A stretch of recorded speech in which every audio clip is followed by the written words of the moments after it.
Hello everyone, welcome back to youtube.com/snapbolt, and I'm back with another Modern League, and I got another brew for you, and this one's pretty sweet. This is Naya Jegantha, I guess Naya Jegantha Midrange, Naya Jegantha Ponza, whatever you want to call it, but we're playing Jegantha the Wellspring as our companion, and the basic shell of the deck is just like a red-green Ponza deck with Stoneforge Mystic. So I just put this deck together. This deck kind of came to me. I was just thinking about the format, and I just kind of wanted to play a deck that had Bloodbraid Elf and Stoneforge Mystic, but then I also wanted to play a companion because busted. So I was looking, okay, what could work with that? It's kind of tough because you can't play Stoneforge or obviously Bloodbraid with Lurrus because you need equipment that costs more than 2 with Stoneforge, and Bloodbraid costs 4. So Lurrus is out of the picture, and Jegantha was really the only one that worked. And then once I had Stoneforge Mystic, Bloodbraid Elf, Jegantha, I was like, okay, what shell is going to work with that? At first I was thinking maybe some 5-color mid-range deck that's just playing all the best cards. But then I was like, oh, maybe actually a Ponza shell would be good because instead of, you don't get to play Obosh, but you do get to play Bloodbraid Elf, and you still have a companion. And Stoneforge Mystic is pretty strong. So this is where we're at. I'll just go over the rest of the deck real quick. 21 lands, 4 basic forests, a mountain and a plains, 3 stomping ground, 1 sacred foundry, 1 temple garden, and then 10 fetch lands. So pretty straightforward mana base. 4 arbor elf, 4 utopia sprawl, no extra birds or nobles. Playing 21 lands, so I think we'll be okay. Maybe a little bit greedy, but I think that's fine. 4 bolt for removal, 4 Stoneforge, and 2 Bonecrusher Giant. I kind of wanted more, just to have more stomps, but I couldn't really find room. 2 Wrenn and Six, which is a pretty nice combo with Tireless Tracker, just because you can keep getting lands back and then keep making clues. One thing, when we have Jegantha, the cards we're missing from standard Ponza decks are Glorybringer and Seasoned Pyromancer, just because those cost red, so we can't play them in this list. So we don't have the powerful 5-drop in Glorybringer, so that's also why I wanted to include a bunch of Tireless Trackers, just to give us more to do with our mana by cracking clues and going down that route. Another sweet one is Gruul Spellbreaker. This is a 3-mana 3/3 Riot Trample, and as long as it's your turn, you and Gruul Spellbreaker have hexproof, which is actually, I think, going to be pretty nice with equipment. Because if it's your turn and you control a Gruul Spellbreaker and maybe a Stoneforge or an equipment, you can just suit up Spellbreaker without fear because it has hexproof. And then it also has trample, which can be pretty nice. Playing 3 Blood Moon, 1 Magus in this list, I actually think Blood Moon is the better of the 2 options right now. It's just that a lot of people are playing Lightning Bolts and Seal of Fires, which kill Magus anyway. I know Magus can attack, but I think just getting the better lockout with Blood Moon is more effective. So I was originally going to play 4 Blood Moon, but I think it's actually better just to diversify, just because it's harder for people to prepare. If they see Magus game 1 and then they didn't see Blood Moon, that's really good for us. But if they see Blood Moon and then game 2 we play a Magus, it might be harder for certain decks to interact with that. So I think just having a mix is better. And obviously 4 Bloodbraid Elf in the Batterskull. Moving on to the sideboard, we can't play, another card we cannot play is Pillage. So I'm just running a couple Stone Rains because I don't want to lose out on having my companion after I go to sideboard games. 2 Boils, 1 Choke.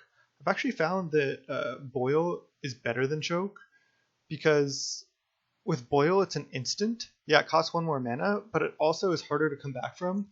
With Choke, I've lost games where I've resolved chokes against mono blue snow decks, but with Boil, it's easier just to leave it up, and then you can even cast it end of turn if they counter it, untap Bloodbraid Elf or something. So I've been liking the Boils a little bit better. A couple Veil of Summers. I know this nombos with Bloodbraid Elf, but this card is just so strong. Thought it warranted an inclusion. 3 Rest in Peace, which is another nice addition from going white for Stoneforge. We get Rest in Peace, which is huge. A Batterskull, and 3 Knight of Autumns. This card's nice just as a natural eyes, good hit against burn, and just a solid option. Just being able to fill 2 roles of being naturalized plus burn hate in the sideboard is pretty nice. Without further ado, let's go round 1. Alright, welcome to round 1 with our Naya Jegantha deck, and we're against F Advisor 82. Let's reveal our companion and get to work. Let's see if we're against Luris. We're against no companion. Okay. Interesting. I mean, we might be up against a Primeval Titan deck. This hand doesn't have a 1-drop. But I think with 8 1-drops in the deck, I don't know if you can mulligan every hand without a 1-drop. We do have a T2 Wrenn and Six. I'm gonna keep. It's not the craziest hand, but we still have a turn 2 play. Maybe we'll draw 3-drop. Ooh, Island. Is this some type of... Is this Storm or something? 1-drop? 1-drop would be nice. Bolt would be decent. Probably just lead with a tapped land here. A tapped shock land, because we do have Tireless Tracker in the deck, so saving the fetches can be good. If we draw Blood Moon, we can still fetch for another forest or plains if we want. So I think we're totally fine to lead Stomping Ground in this situation. There's plains anyway. Not a good draw for our turn. This hand also has a 5-drop because can't forget we have our Jegantha. Let's see what we're up against. Prismatic Vista. I was like checking, does he have 80 cards? Swamp. Oh, okay, we're up against Mill. Okay, so we gotta race him. So we take 1 card off Mesmeric Orb here. It's a Stoneforge Mystic. That would have been a good one to draw.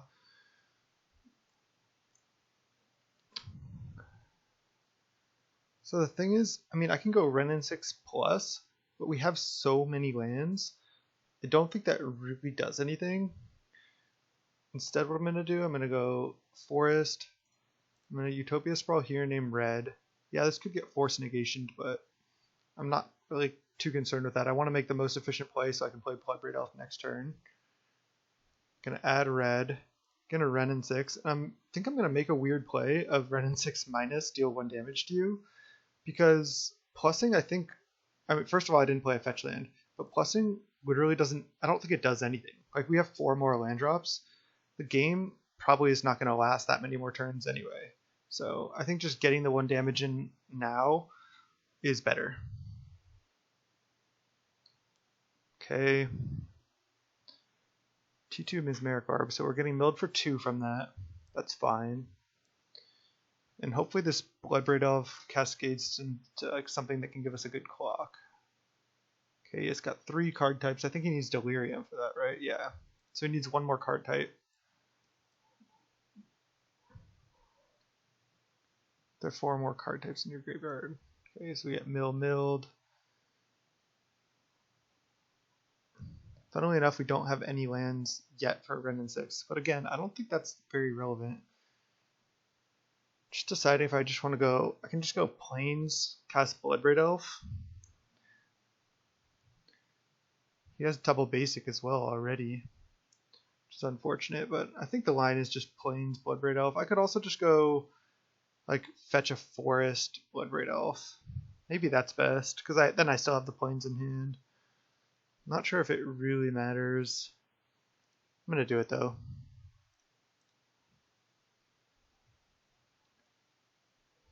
Now we're even on the point where if we draw a tracker, we might not have enough time just to crack a million clues anyway.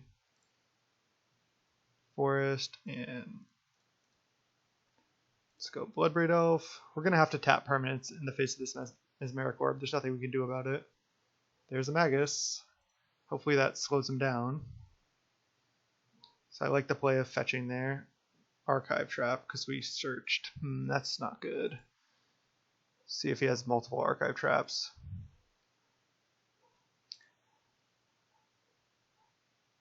And then I get to go attack with Bloodbraid. He only has 3 cards in hand. Now I guess there's, again, really no reason to return. There's the other Wrenn and Six is in the graveyard, but there's double Spellbreaker. Those would have been nice to hit because we could have just hasted them. I think I'm just gonna deal one. All right, pass. Drawing like a Sword of Fire Knights would be decent to suit up this Magus with. But now he only has one blue and one black source, so he can't cast like multiple glimpses or multiple blue spells. So this Magus might be good. Okay, he's got 4 card types. We're down to 26 cards. We're getting milled for 4 down to 22, and then going down to 21 by drawing a card per turn. So it's definitely a race here. These scribes can also block. Oh, we go down to 15? Oh yeah, these hit on upkeep. Oh, this is actually interesting, because we can sort of Feast and Famine, untap all of our lands, and then not get milled by Mesmeric Orb. Oh, but he can just chump, but I mean that's fine. So I mean that's the game plan. Just suit up our Magus. If it gets through, I can consider playing Jegantha or not. Suit this up, because otherwise he just gets a free block on it. I mean, I guess not. I could minus target 1 with the last Wrenn and Six ping, but hit with both of these. Kinda feel like he might have to block this Magus.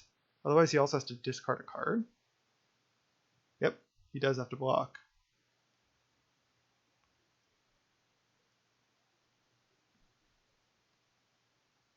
We don't get to untap this turn.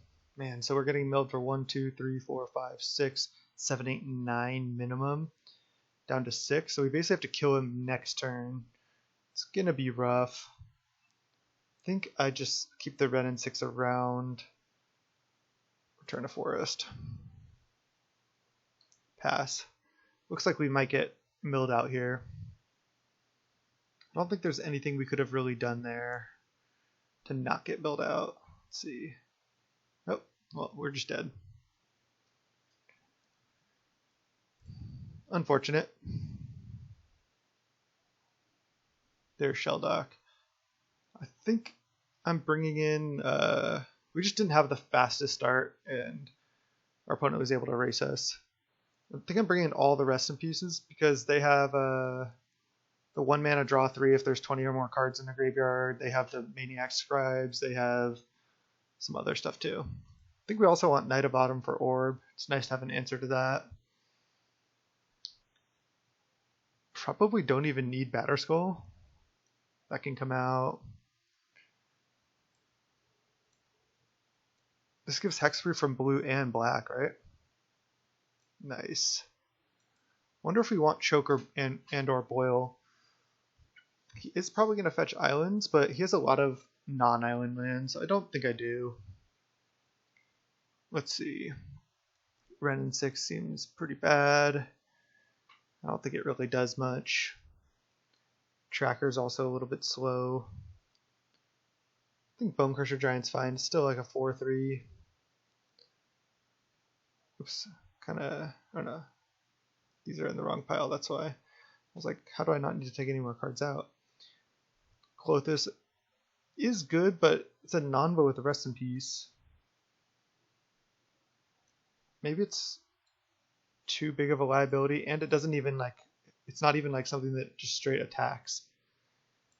Could also side out like one Blood Moon, just because I think they're going to play around it, and having multiples in this matchup seems pretty bad. Like they can easily just get a basic out. Although it might be good at locking them out of the game. Wonder if I need all my bolts. I think I do want all the bolts. They have Maniac Scribe, and just dealing damage to them seems good.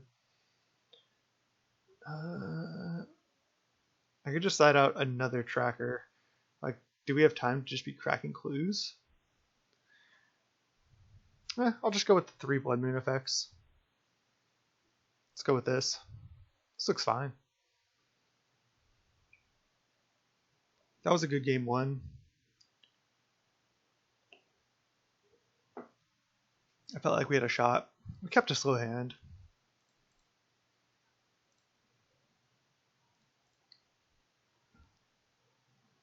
I mean, I'll keep. Not great. We have this Knight of Autumn, though, to kill it, or we have a Rest in Peace. Again, it sucks not having a 1-drop, but I don't think we can mulligan every hand without a 1-drop. I think I'm just going to fetch tap land now. I mean, I could do it on his upkeep, but this way I play around him drawing an Archive Trap. I mean, I guess I have a million fetch lands, so it's probably not relevant, but I also get to F6. I don't think representing like a bolt, yeah, he has to Archive Trap anyway. Nothing I can do about that. I will be slamming this Rest in Peace though. Wow. When no creature cards put into opponent's graveyard from anywhere, you gain 1 life. Well, that won't be very good against this. Now I think I just go fetch a basic for it. Oh no, I have to fetch up Plains. Do I fetch a basic Plains? Or do I get a dual? I think I'm fine to get a basic. I don't even think I care about killing that, especially if this resolves.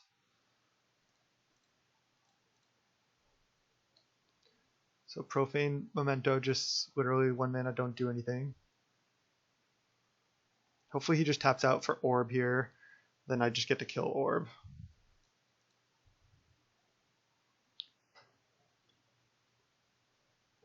Otherwise I'm playing a 4-3. Crab. That's good.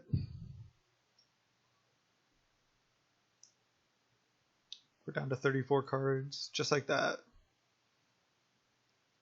Archive Trap, pretty strong card. Now I think I'm fetching a basic Forest and playing a 4-3. Again, I don't think this is going to get removed, and I'm not really scared of this anyway. So let's go Windswept Heath, fetch for basic Forest, play a 4-3.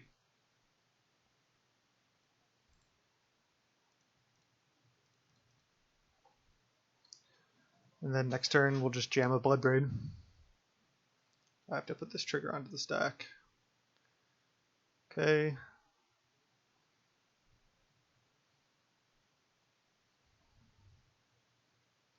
We're going to need to draw something else to win this game.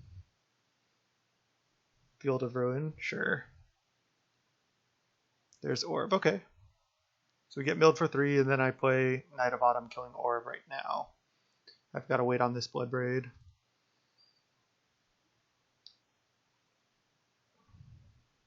Ooh, Veil of Summer is a nice one. Really, really nice one. So now I'm going to go Wooded Foothills, attack for 4.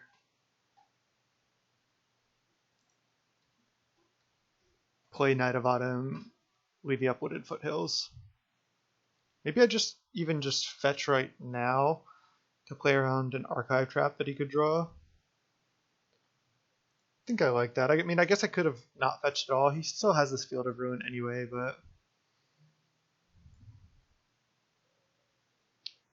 actually, maybe I just get Mountain. I have plenty of green sources. Do I want double red for anything? Maybe. Maybe if I draw Bolt and want to go Bolt and Bloodbraid Elf. Alright, now I go Knight of Autumn. Leave up a Stomping Ground, sure. And we're going to kill Orb.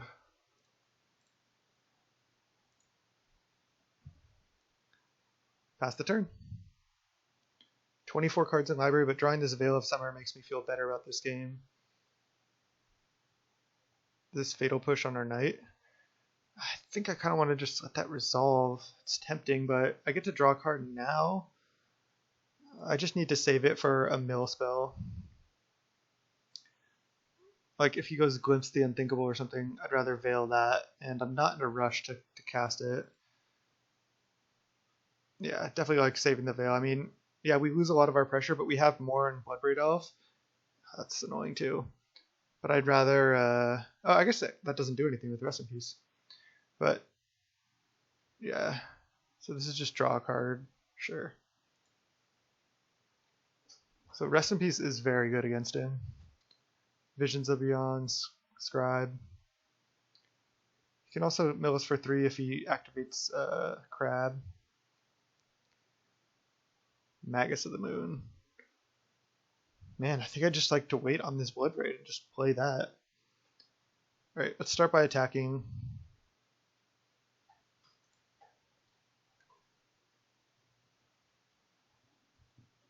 Yeah, of course he's going to block like that. This isn't really doing anything else. Now I just go play Magus, play Temple Garden, leave up Veil.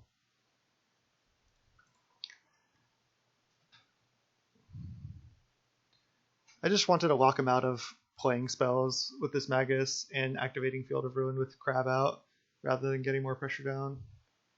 Yeah, I'm glad I played Magus for sure. Still can mill for 6 with these crabs.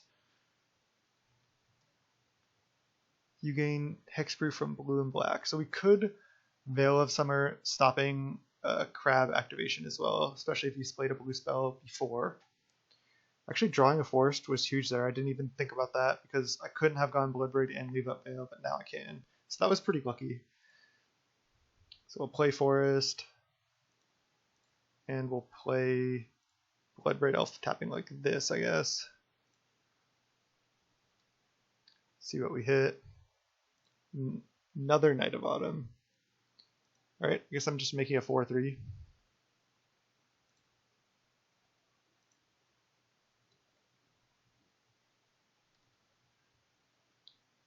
And then sending with the team.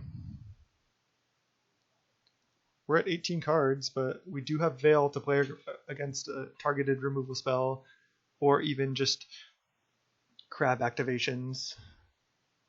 Opponent at 10 and we have, or 11, and we have some serious pressure.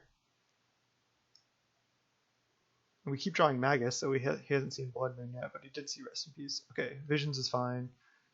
Now if he goes land, trigger, I think I just play Veil now because this is protecting against milling 6 cards. So I'm going to do it. He also only has triple red up. So I get to draw and gain hexproof. So these don't work now.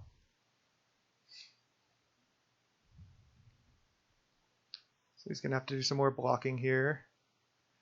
Another Veil is absolutely huge. Now we can just attack and play Jegantha.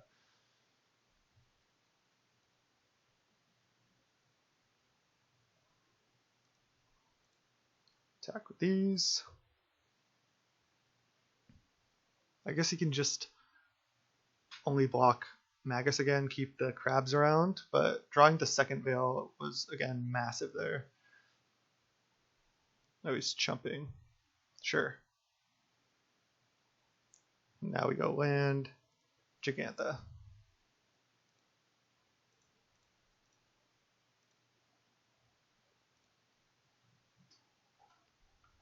Just to ensure lethal next turn.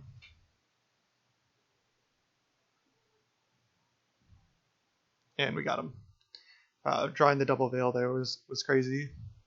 And the Blood Moon was really good. Not bringing in the chokes. Like I was saying, they have a lot of non-islands. Maybe having all the Blood Moons is where I want to be. Again, just locking them out. Rest in Peace is also huge. Could side out like another tracker. I think I want Bone Crusher Giant to kill Crab. Definitely want both swords, I think. Could side out Sword of Feast and Famine. Plays around his removal a little bit. Untapping the lands can be decent. I think it's just a good thing to get with Stoneforge. I don't think I want Batterskull. I don't think a 4-4, a slow 4-4 is really doing much, but I guess I could just side out like some Stoneforges, but I think Stoneforge, like still just grabbing Sword of Fardice is very good. That'll allow us to race. Maybe I keep in all the Blood Moons. Let's just go with the same. Hopefully we find one of these Blood Moon effects, and if not, hopefully we have a fast kind of aggressive draw.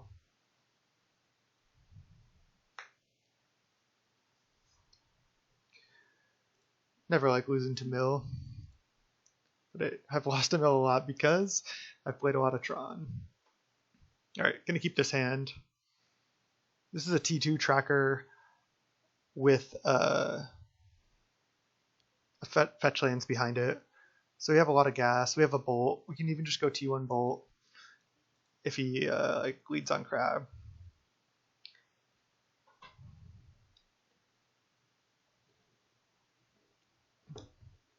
He mulligans to 6. We'll keep this slightly awkward 7, or should I say 8 card hand.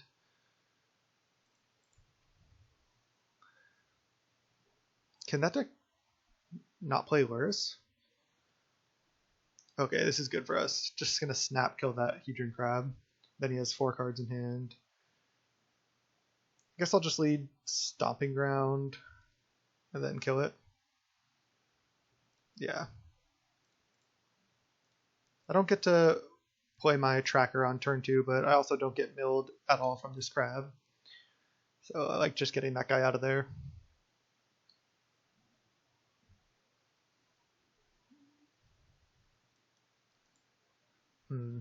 Wonder what land I'm going to play. There's an orb. Okay. Get milled for 1. There's a Stoneforge Mystic. Okay. Well, now I can play Sprawl into Stoneforge Mystic, getting Sword of Fire and Ice. So that's pretty nice. Just deciding which lands I want to play. I don't really want to go Sprawl name White, although I could. I need to get a white source into play this turn, 100%. And I need to Sprawl the untapped land. So I can go Forest, Sprawl name White, play Stoneforge, or I can go, because I also want to put Sprawl on a basic forest. So that being the case, I think I'm just going to have to do that. It's not the end of the world to name White, because we have plenty of red sources. So Sprawl here, name White. I think that deck doesn't even really play Force Negation that much.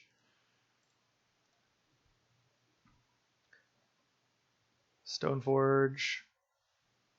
I mean, I could also get Sword of Feast and Famine. That way I get to untap my lands against Mesmeric Orb and discard cards from his hand.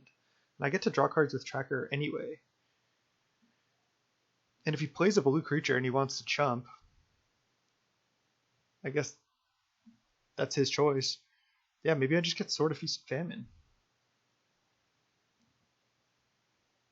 Next turn I'm probably playing Tracker anyway. Yeah, just allowing me to untap and not get milled by Orb I think is good enough.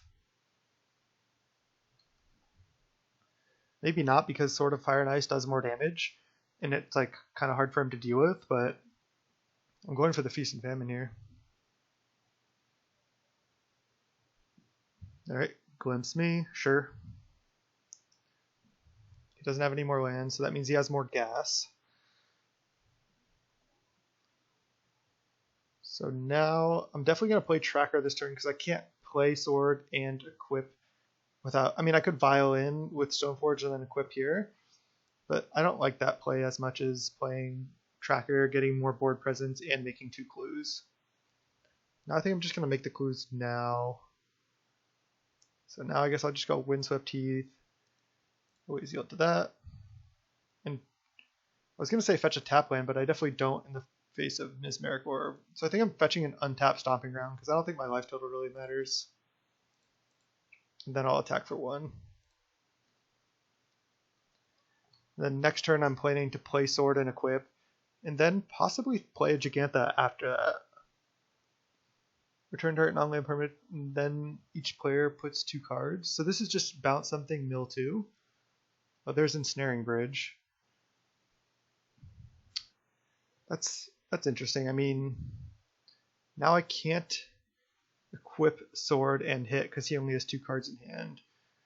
So I guess my line is just Bloodbraid Elf, hope to hit Knight of Autumn. I can also start drawing cards, but I guess I like just Bloodbraiding first. I hit Knight of Autumn here, it's huge. Let's go Bloodbraid. Knight of Autumn? Yep. Ask and you shall receive. Definitely killing bridge. Then he's just like in a really bad spot. That's why you have the triple Knight of Autumn. He's probably like stunned. Then I'm probably just gonna go fetch shock, make 2 more clues. I guess I can just go fetch basic forest actually at this point. Destroy that. And then I get to attack for a lot this turn. I think he might be dead next turn. We still have 30 cards. He's on 3 lands. We should be okay. Still just going to make a bunch of clues here. I think it's free. Just going to get basic forest. Making a million clues with tracker that we don't have time to crack. It's kind of the problem with tracker in this meta right now. I mean, there is grindy matchups where clues are great, but a lot of times you're not going to have time for all of them. The game's going to end before the clues matter. Which is one reason why I thought about playing more Gruul Spellbreakers over the trackers. Oh, another bridge. Oh, that's so unfortunate. Okay, but he still does have 2 cards in hand, so I can still attack with 2 of my guys. But now I'm getting milled by that orb for a lot. Fuck. I was like, another bridge is exactly what I was worried about. There's no way for me to equip this sword and still attack, unfortunately. So all I can do is attack for 3. Guess I'll just start by drawing cards.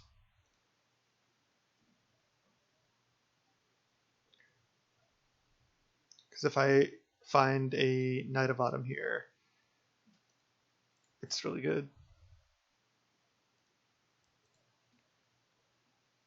Gruul Spellbreaker. I don't think that does anything. I could just not be tapping my lands, maybe.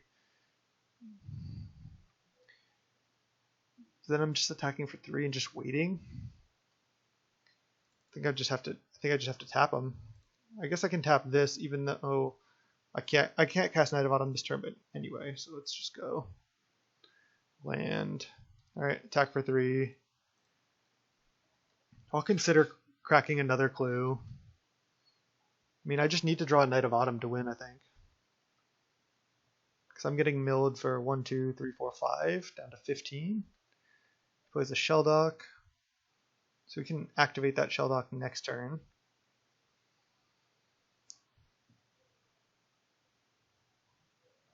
Another bridge. Down to 1 card. Damn, he just drew tons of ensnaring bridges. So now how can I win? I have 20 cards in library. I think I'm cracking this clue. Because maybe I can kill him as Merrick Orb now. Draw bolts.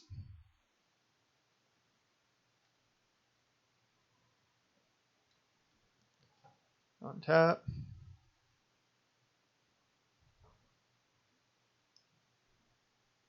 See, now I think I need to just wait. I could attack with just Stoneforge, because if he still has a card in hand next turn for whatever reason, then I could attack with Stoneforge again and double bolt him.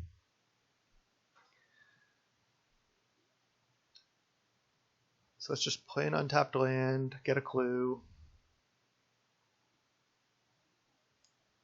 I guess I could have played another white source. Attack for 1. Man, Bridge is such a silly card. It just has an effect that no other card can do. We don't even have a Veil of Summer right now to play around any like targeted mill spell. We'll have to try to draw into it.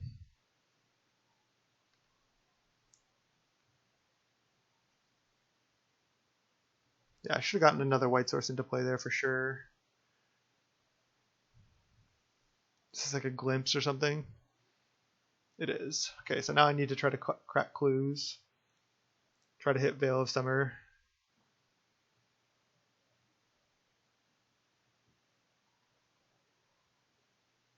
Okay.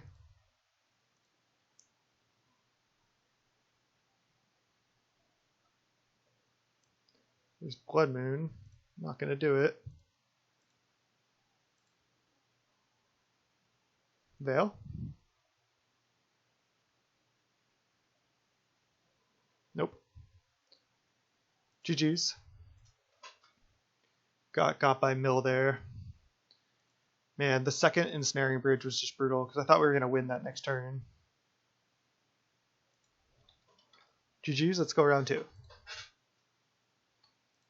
Welcome to round 2. We're against Emerson Avenger. Let's go first. Reveal our awesome companion. And is he on Luris? He is. I'm going to keep this hand. Probably just going to fetch a forest, play Arbor Elf on turn 1. See if our opponent keeps 7. Or should I say 8 with their Luris. Also, it's kind of funny, like when you reveal Jegantha, your opponent probably is going to put you on humans, and then if not, Niv Mizzet, but they're not going to like put you on Ponza because most Ponza decks play Obosh. So it's kind of nice to have something a little under the radar that people aren't necessarily prepared for. Ooh, Hell at Fountain Lures. Delver. Okay. Now I can just go Shock, Bolt, Attack. Is that better than fetching? I think that's fine. Just gonna kill this now, I think. Could just save the Bolt and ignore the Delver, but I don't really like that line. Hallowed Fountain Delver. So is this blue-white-red Delver with Luris? Or maybe just blue-white Delver somehow? We'll see. In the 0-1 bracket here, okay, he's passing. So you have a removal spell on upkeep for Arbor Elf? That's weird. Looks like that's probably what's happening. So hopefully we draw a 3-drop. Oh, he's just fetching now. Fetch Shock. Merfolk Trickster. What?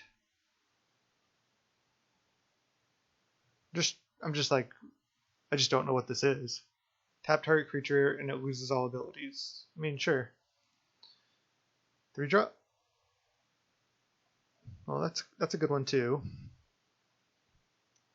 Now I think I'm gonna go Windswept Heath, play Stoneforge Mystic, probably get Batterskull. I could get Sword of Fire and Ice. That might be better, honestly.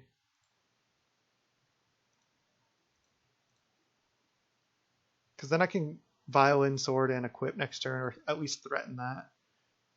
And then if he just has mana open, I can just play Bloodbraid Elf. I like that better, I think. This sword seems like super threatening versus Delver, Merfolk Trickster. I can just start killing all his guys. I can kill his Luris with this too. We still have our 5-mana 5/5, which we've only cast at the end of one game so far. We'll see if Jegantha does any work or if it's just terrible.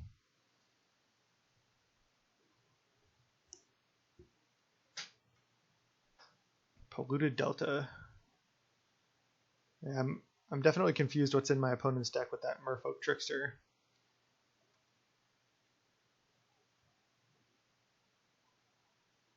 Yeah, sure. And he has 2 mana open. Let's see if he like plays anything on upkeep.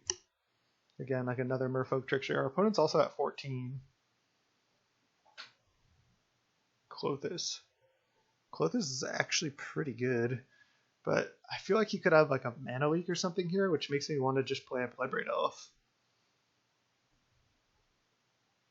Can go fetch a forest, play Bloodbraid. Because I think putting in Sword right now is just like a little too greedy. I'm going to take this line. Get Forest in case I hit like a Magus or a Blood Moon here.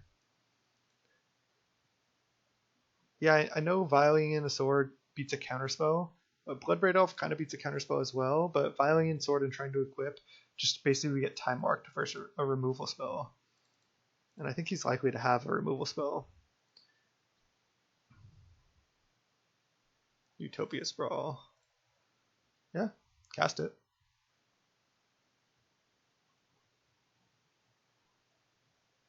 I'll just name red, then I'll attack with all. Not a very powerful hit off that Bloodbraid, but let's see. Oh, I could have like named white and then untapped it and left up Stoneforge to Violin Sword. I don't even know if that's better, honestly. Probably would have been, but I just saw the line just a little bit too late.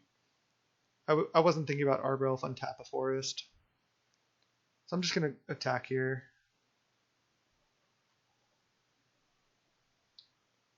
Island. Oh, maybe he has another Merfolk Trickster. Especially the way he fetched there.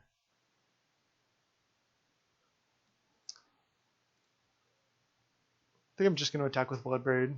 I don't really want just one of my guys to get eaten by a random Trickster. So I'll play it safe. Yep. So we played around that pretty well just at the last second. Now he's just trading for Bloodbraid? Sure. So if we had tried to go for equip, he would have just tapped our guy in response to equip, and then we would have got time walked essentially. But then I think our sword would have been equipped, so maybe that's worth.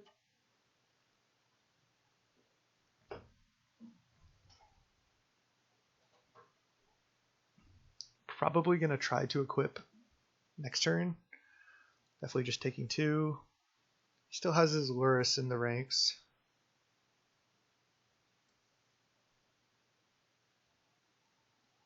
During each of your turns. So you can't cast these at instant speed.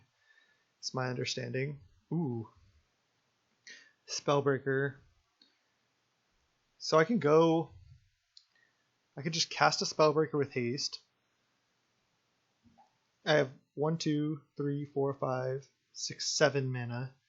So I can cast a Spellbreaker with haste, Violin Sword, equip Spellbreaker, and then attack with that. I think that's the safest line. Yeah, I'm going to do that. So let's start by casting this. We're going to give it haste with Riot. Looks like he doesn't have any way to interact with that. So we'll see if this combo I was talking about during the deck deck is good. Haste. And now we'll go... Just going to untap this now. Sure, just untap this now. Just to be safe. Then Vial with Stoneforge. Put a Sword of Fire and Ice into play. Then equip this.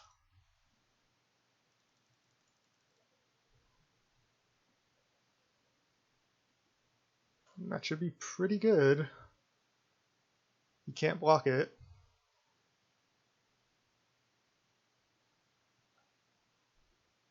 And it has hexproof. Like, he can play a removal spell on Spellbreaker on his next turn, but he can never let us like just go to our turn with a Spellbreaker because then it's gonna have hexproof. Probably just killing Delver here too to be safe.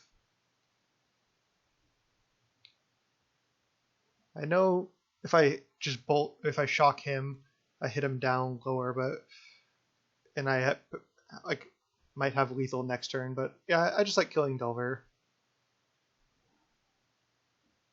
What is this? Another Trickster? 3 mana. Archmage Charm, he draws 2. So he had a counter spell. Maybe he was thinking he had like a removal spell like Path, and he didn't realize this had hexproof on my turn. So he just was like, oh, I'll let that resolve. But then he just might have just gotten wrecked because he didn't realize what Girl Spellbreaker does. Which is definitely something that can happen. Not many people play this card. Now I get to hit him for 5, kill Delver, draw a card. That's just such a huge swing. I know he can go Lurrus, replay Delver, but if that's his line, I think we beat that. We draw an Arbor Elf that we can't play off this Sacred Foundry. But I want to play that tapped anyway because I'm at 11. And looking good. So is this Blue-White Delver? Looks like it. And now he's getting back Archmage Charm. I mean, is Archmage Charm good on this board? It's a counterspell, but I guess he can path Spellbreaker right now. He draws 2 and then he's going to concede? That is weird. I think our opponent just punted. I mean, he obviously should have just countered this. Well, he didn't. Rough. And now we do our thing. Boils, chokes, even Veil of Summer. And Wrenn and Six seems great, can kill Delver. What do I not like? Even Blood Moon seems okay. Maybe even Magus seems okay too. I mean, everything seems pretty good. Sword of Feast and Famine can go out. I think I'm fine with 1 Batter Skull. 2 isn't terrible though. Just having trouble deciding what to side out here. It's the first time I've played the deck. Klothys seems good. I don't think I want Rest in Peace, even though he has Lures. He doesn't seem like an Unearth or like really abusing the graveyard type deck. Merfolk Trickster, I just don't understand why that's good. I mean, maybe Tracker just shouldn't be in the deck. It should just be more Spellbreakers. Just because, I mean, if we're playing against like Lurus Jund or something, we just really want Tracker. Man, this is tough. What to side out? What to side out? I need all the bolts and answers to Lurus, I think. Blood Moons seem pretty good. It seems like his mana requirements are pretty intense.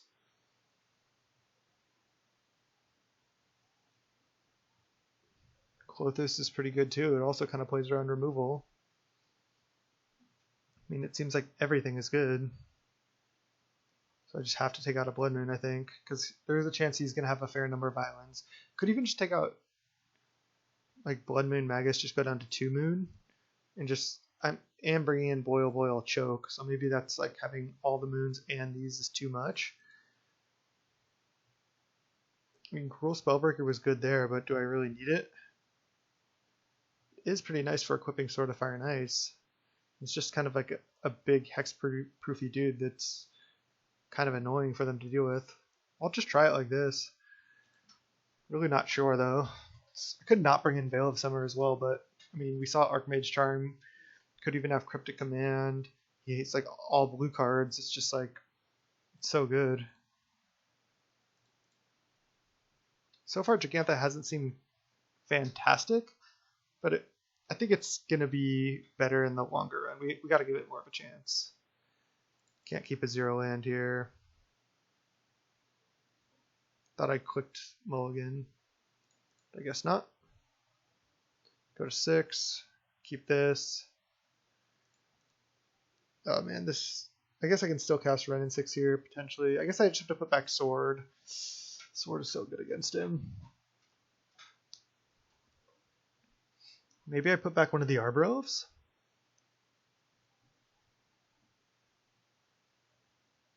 I think I do. I mean, Sword is insane. Like, I want Sword in my hand. Against his small blue creature deck.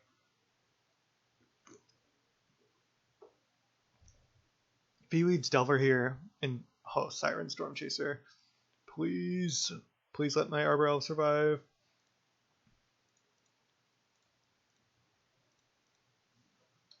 Go. Looks like he's mono blue or blue-white tempo. Now that I saw Stormchaser. So he probably has a counterspell here, but okay, that's good.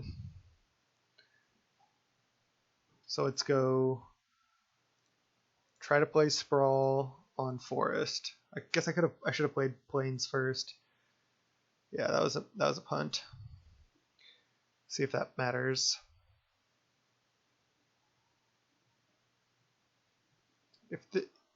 Oh, Force of Negations. I think I like untapping and playing Veil of Summer.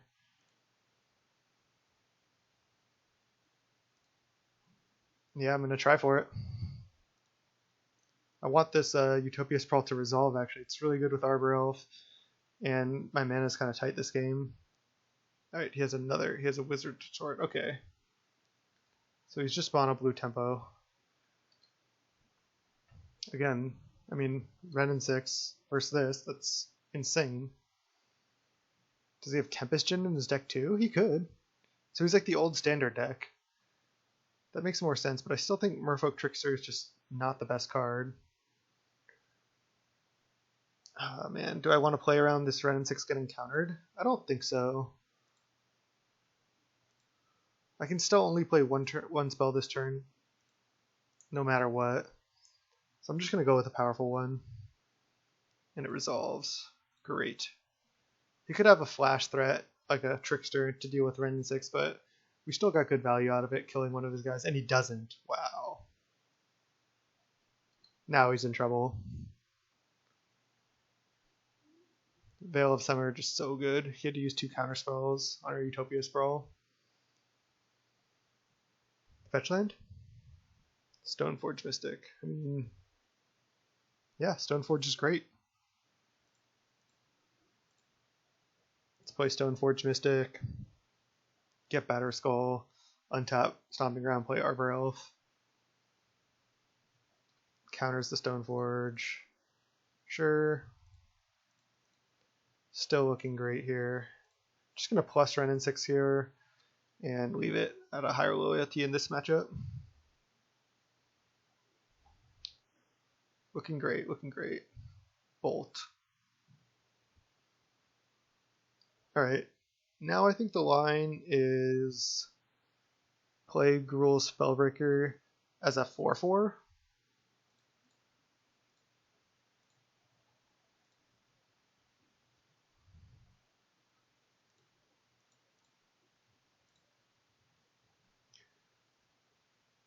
I'll get a +1/+1 counter, and I'll plus this Wrenn.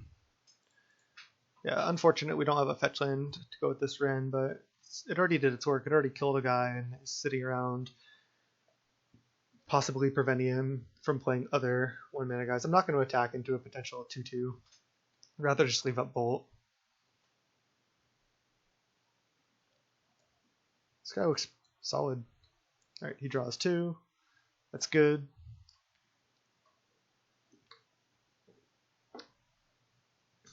Cool deck from our opponent for sure. Mono blue aggro, kind of tempo.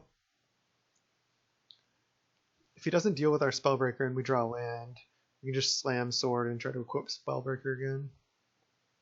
Celestial Purge right now on Spellbreaker. Okay. Our Wrenn and Six is still here. So we drew a land. We could play and equip Sword, but then we can't attack this turn. So instead, I'm just going to play Jegantha. Just plus Wrenn and Six. And cast. Oh wait, I have to use these Arbor Elves because they're kind of annoying. You can't declare cast and then try to activate Arbor Elf because it's not a mana ability. Cast.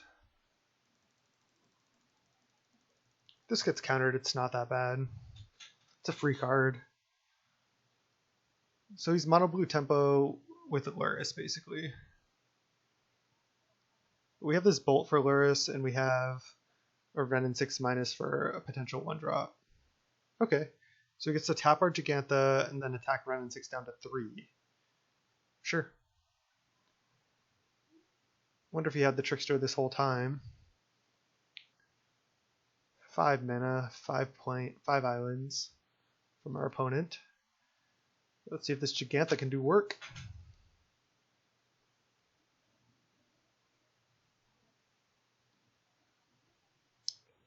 He only has 2 cards in hand, so if I can resolve this Sword, it's pretty insane. Alright. So I'm going Wooded Foothills, Gonna fetch a forest right now, plus Wrenn and Six, play Sword of Fire and Ice, return Foothills, just play Sword of Fire and Ice, see if that resolves.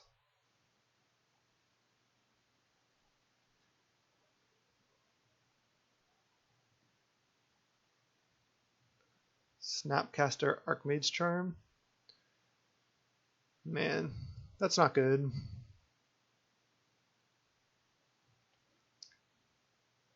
Snapcaster makes sense in that deck though. Oh, he's gonna Force of Negation it? Sure. Like I kind of want to... Okay, so he has one card in hand. I want to save this Bolt for Luris. But at the same time, I don't want my Wrenn and Six to just be under too much pressure. I mean, I could just attack with just Jegantha. Then if he attacks with Trickster, I can just take on my Wrenn and Six. Oh, did I just punt by activating Wrenn and Six pre-combat? I could also just not attack. Then I have a free minus Wrenn and Six targeting Snapcaster Mage. And then I get to save Bolt. Alright, I'm just not going to attack. It's tempting, but I'm just going to pass. He can't cast Luris yet anyway, actually. There, now he can. So all he can do is Luris, Siren, Stormchaser. I wonder if he has Bobble in his deck too. I mean, he probably should cast Luris, right? He does. Now if he casts Stormchaser, I'm just going to Bolt Luris in response. Because this can counter Bolt, which is actually insane with Luris. I didn't really think about that. But yeah, let's Bolt the Luris in response and hope his last card's not like a 2-mana counterspell. Like Mana Leak. Okay, nice. Got his Luris down. And now I have this Wrenn and Six to go to town. So it looks like I punted, but looks like I'm also not getting punished. Let's just kill that. Next turn we'll kill Snapcaster Mage. I'm not going to even attack with Jegantha. I'll just go Wooded Foothills Pass. Plan on not cracking because we still do have some Tyler's trackers in the deck. Opponent definitely with a sweet one. Trickster. Okay, you can tap our Jegantha. That's fine. Now what's the line though? It's going to attack with both.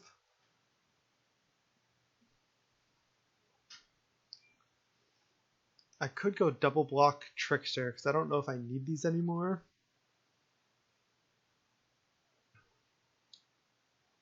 Guess I like that. I don't think I really get punished. And then I get to go minus, but then maybe I just go block. Then his board's double Trickster. No, it's time to just cash in the Wrenn. Let's go. His Luris is already down. I don't think he can really bring it back. Again, we don't have many trackers in the deck, but I still think not fetching is correct. Ooh, Bone Crusher Giant. That's a great one. That is a great one. So I could even plus Wrenn and Six to try to keep it alive. I mean, Wrenn and Six seems insane in this matchup. If I can, I want to. I'm going to lead on Stomp Trickster right now. Just main phase.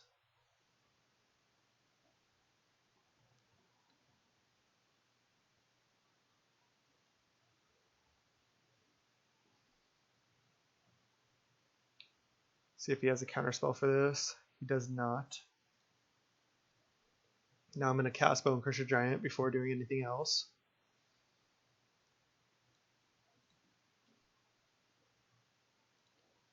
cast.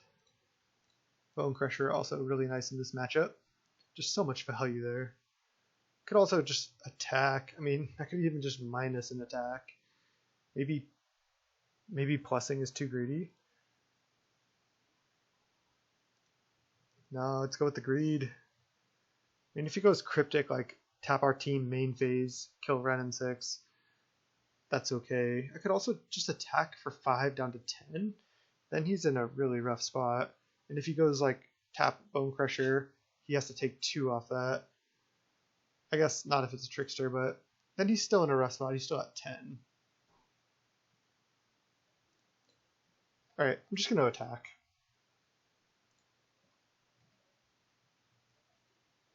He has 1 card, and attacking for 5 is just too much damage to pass up, I think.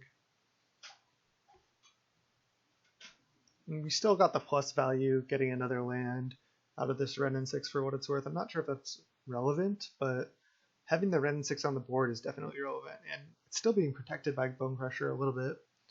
So I don't want to just play it like too safe and have him draw like a bunch of counter spells or something.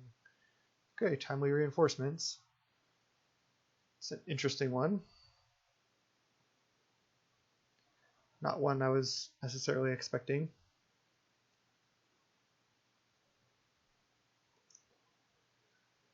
You can't really attack, so I can just minus Wrenn and Six target snap, and then attack with Jegantha again. I mean, I guess I could just... Oh, Mystic Sanctuary. Get Archmage Charm back? Okay. We do know that he has no cards left, which is nice. See what we draw. Could consider plussing Wrenn as well. Land is not what I wanted. So he's drawing Archmage Charm, which you can keep in hand or you can draw 2 cards with.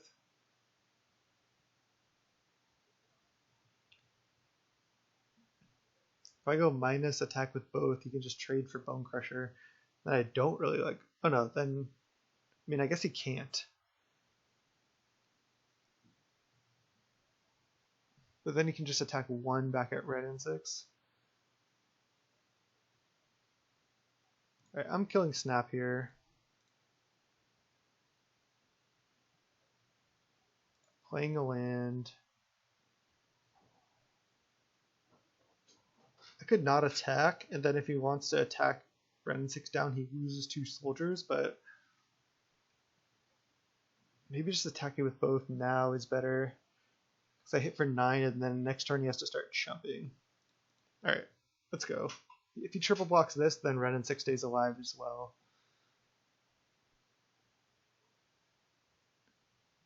He could go chump chump, kill Wrenn and Six. Looks like he's just... Why would he just chump this rather than this? Maybe he's just going no block.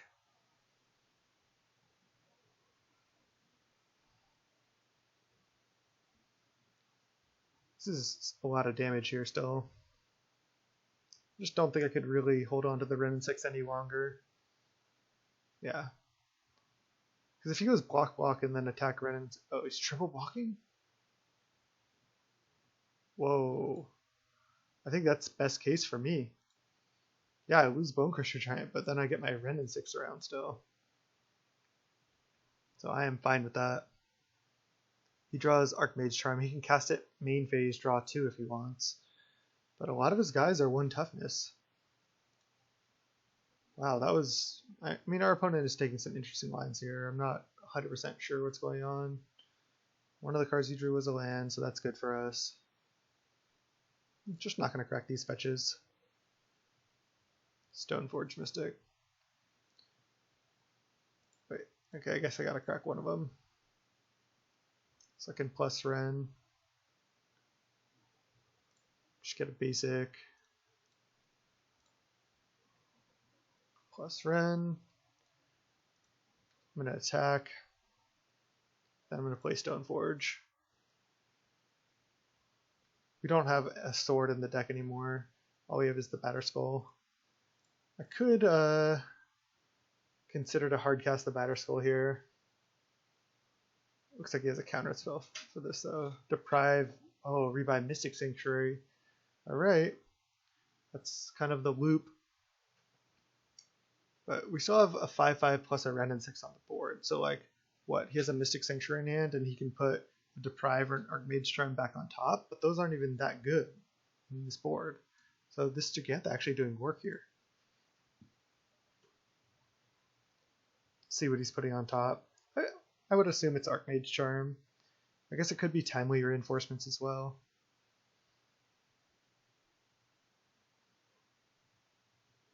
And he just concede. He just goes Mystic Sanctuary concede. I guess if his last card in hand was a land, we just go attack, ping you. So that's, you probably just realized that. And we're drawing Bone Crusher. Alright, interesting deck from our opponent there. 1-1. Let's go round 3. Alright, round 3 here, and we're against Dark Drifter. We're on the play. Reveal our sweet Jegantha companion. And we're against no companion, it looks like. Gonna keep this hand. It's a T1 elf, T2. If we draw a land, we get to kind of go off. If not, we still get to play potentially 2 spells on turn 2 if our elf survives. Because we can go Arbor Elf, turn 1, turn 2, sprawl, untap it, play another elf. If we draw a land, we get 4 mana on turn 2. So definitely keeping this hand.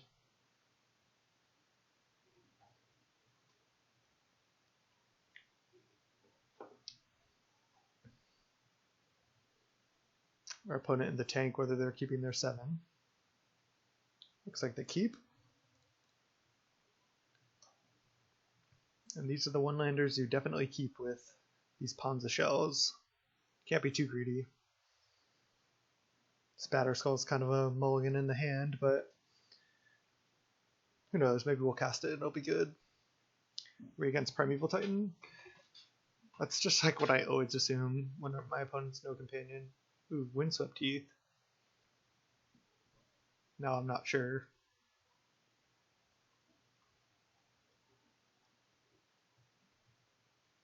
Could it be Ponza, no companion? Stomping Ground, looks like it. Let's see. Let's see if they go. Oh, they go Stomping Ground tapped. They don't have 80 cards and they don't have a Yorion. No companion. No land. Okay, so now we go Sprawl here, name red, untap it, cast Arbor Elf. That's all we can do. If we hit a land, that would have been pretty sick. I guess we were 20 out of 53 to draw a land. So we were only 40% to draw a land there.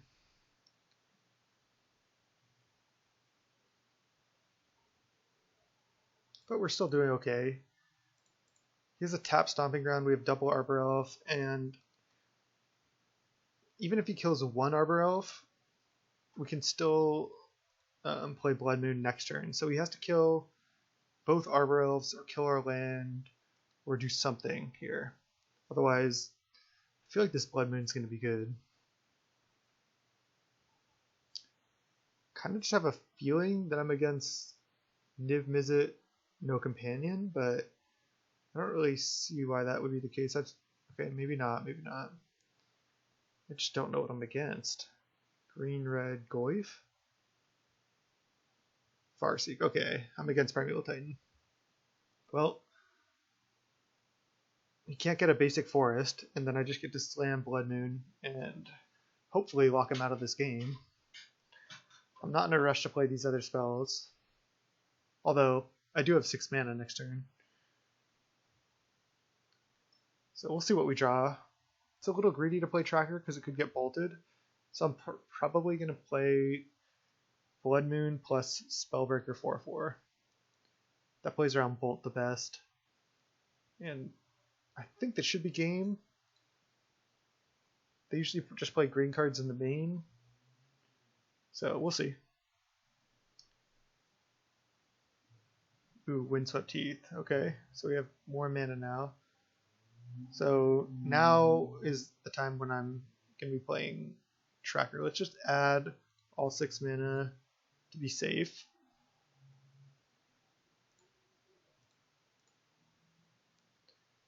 Then play a Blood Moon. Oh wait, and I can't fetch. So never mind. So let's just go tracker right now. Yeah, because I'm going to want to fetch here for sure. I guess I could even get planes. I think that's fine. Because I want more clues. We get to investigate. And then I fetch, get planes. Investigate again.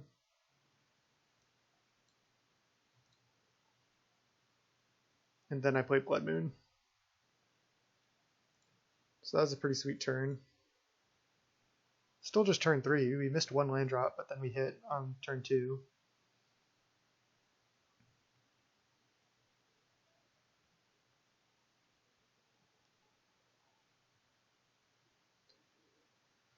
Got these sweet white border Blood Moons. Get them. Pretty sweet art. A lot of people hate on white border, but I kind of like them. Anything that tilts my opponent, I'm for. Now that deck generally only has 2 forests, sometimes 3 in the main. So I feel like he's locked out of casting pretty much all his spells.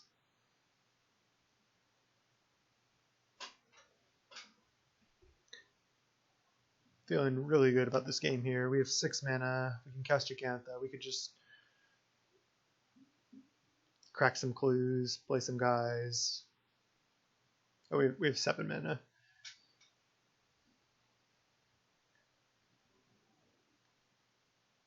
So next turn, I'm probably just playing Spellbreaker 4/4, crack 2 clues. I mean, we'll see what we draw.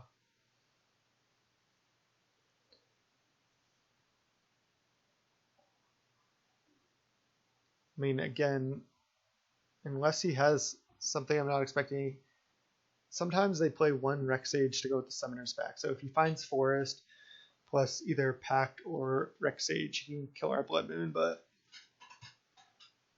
his draw is looking a little bit awkward. Summoner's Pact. Okay. Summoner's Pact and Seed. Mountain, mountain, mountain, mountain. Blood Moon.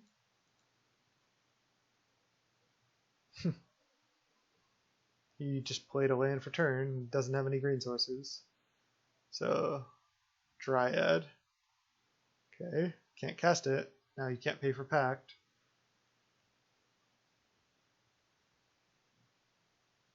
I'm tempted just to pass the turn back to him, but I don't want to be too greedy. I'll just take my turn as I normally would. Play a mountain, investigate. I don't really want to show him any more cards, I don't think, though. I'll just play a Jegantha that he knows about.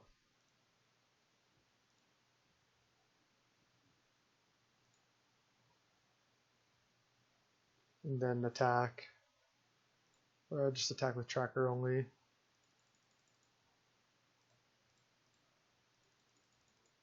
Oops. Tapped wrong. Whatever. He's going to be dead to this Pact.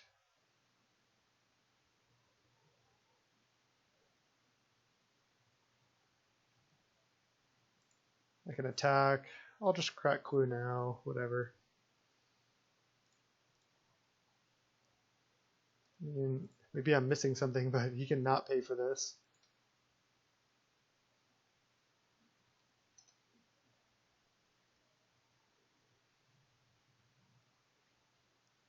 I just didn't want to play like either of these cards and show him we have them, especially the Batterskull.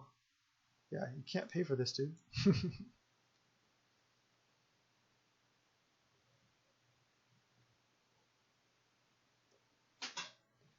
Yeah, Blood Mooned him. Maybe he was just like, put me out of my misery. Cast Summoner's Pact. I mean, he could just concede, but... So it's actually funny. You bring in Choke and Boil in this matchup, I think, because especially Boil, anytime they Dryad, if you Boil post Dryad, it kills all their lands, because all their lands are islands. Knight of Autumn kills Dryad as well. Let's see. I don't think I need the Sword of Fire and Ice. Feast and Famine's way better in this matchup. All their things are green, and their zombies are black. So that's definitely where you want to be. Might not need Bone Crusher Giant in the matchup.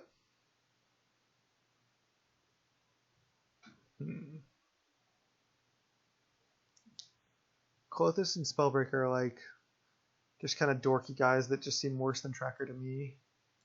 Maybe those can come out. I definitely need all the Blood Moons and all the Bloodbraids still. So those cannot be cut. I guess Wrenn and Six doesn't do anything. So maybe out of Spellbreaker, Klothys, Spellbreaker is the best because it's a 3 mana 3/3 haste or a 3 mana 4/4. But Tracker is definitely better than Spellbreaker in this matchup. Because left unchecked, it can just draw us a lot of cards. I guess Lightning Bolt is also pretty bad. Maybe Bolt is worse than like... I feel like it's definitely worse than Spellbreaker. But maybe it's worse than Klothys as well. Because Klothys can deal damage like repeatedly. And it can just animate. Maybe we just don't need Lightning Bolt. Alright. Fine with the 1 bolt, I guess. Do I even want like Bone Crusher Giant and just take out all the bolts? I mean, I guess so. I have Knight of Autumn to kill his Dryads. Bolt doesn't even kill Dryad. I didn't think about Bolt at first, but I kind of like this sideboard now. Just have like a ton of powerful 3s and try to hit a 1 in our a 1 mana accelerate in our opening hand and just play a turn 2/3 drop. We can mulligan aggressively in this matchup. Let's go. I definitely like the triple Knight of Autumn still. Killing Dryad can be huge, and if not, hopefully we have Choke or Boil.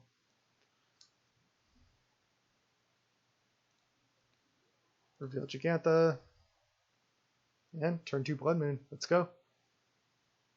T1 Elf, T2 Sprawl. We could even play it safe and lead Sprawl.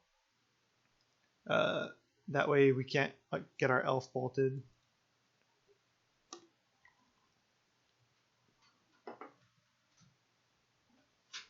Search for Tomorrow. Yep. Okay. What do we do here? Do we take the greedy Arbor Elf line or the safe Utopia Sprawl line? I feel like he has to have answers for this because he saw specifically Blood Moon. And I think Elf is just better. It just gives us more mana overall and accelerates us faster. It is a little greedy. I mean, he's probably still gonna have 4 Bolt in his deck. Maybe I just lead Sprawl. Maybe I just don't care. I mean, I really want to get Blood Moon down on turn 2. I mean, maybe this is wrong also, now that I think about it, because he already has a basic forest and a suspended Search for Tomorrow. So he's going to get double basic forest. But I don't know. We'll see. He must have a Rex Age.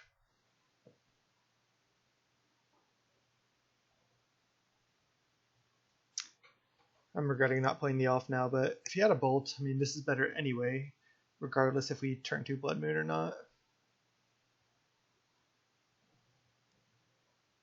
Also, if he Dryads after Blood Moon, his lands can tap for any color of mana, which is just so funny. It just matters what order you play them in.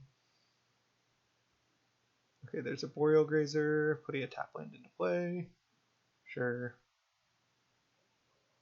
Yeah, the fact that he can search for tomorrow for another basic forest is brutal.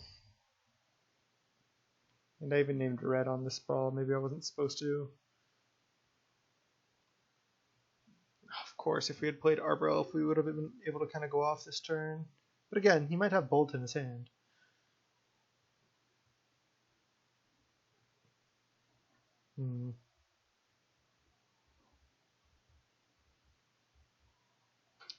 Because this is a mountain, this can only enchant forests.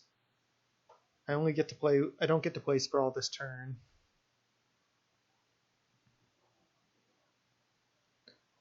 I only have 1 green source also. just get the Blood Moon down, prevent him from playing more spells, and don't expose ourselves to any bolts or anything. Guess that's what I kind of signed up for, taking the turn 1 Sprawl line. I'm not sure about this. I may have just punted this game, but this is the line I chose. He still needs to answer this Blood Moon, and yeah, he can search for tomorrow for another basic here. Maybe I can draw Stone Rain. And then lock him out of Summoner's Pack for Rexage. Excuse me. Search. He'll cast it. You got it.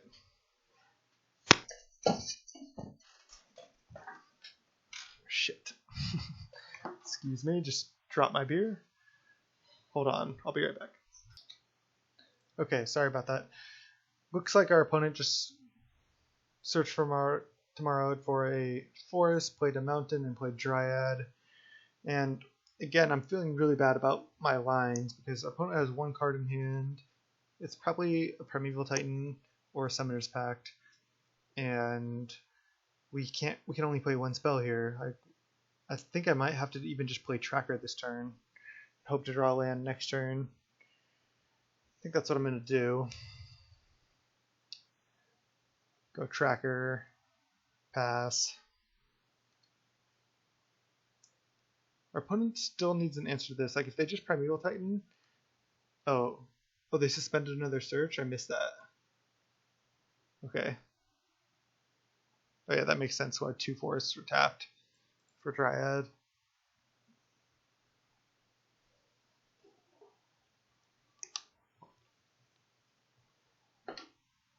But he has no land Primeval Titan that he's slamming right now.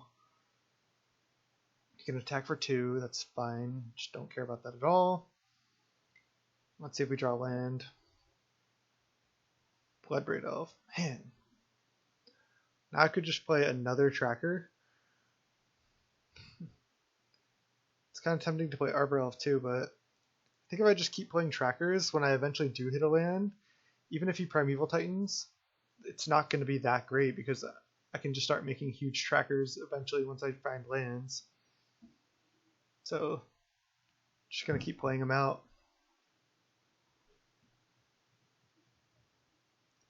So his lands are actually every land type right now. See, Mountain, Swamp, Island, because he played Dryad after Blood Moon. Something I had to learn the hard way, but yeah, learning from mistakes is good in Magic.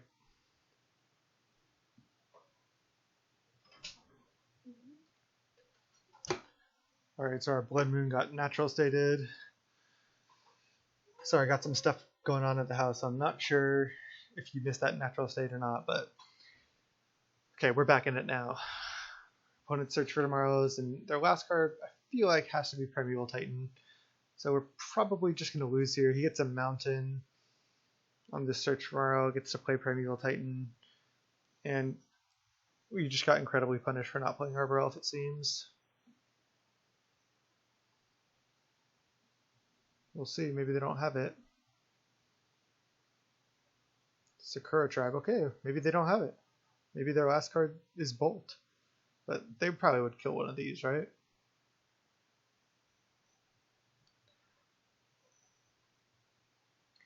Now I kind of want to just draw land. I mean, basic forest would be a good draw. Probably just going to start playing Bloodbraids too. Oh, Blood Moon, I'll take that. Now I played it after Dryad as well, so his other lands aren't basic land types. Oh. Still says it is.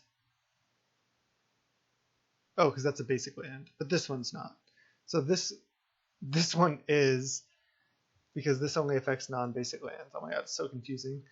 So he's still learning,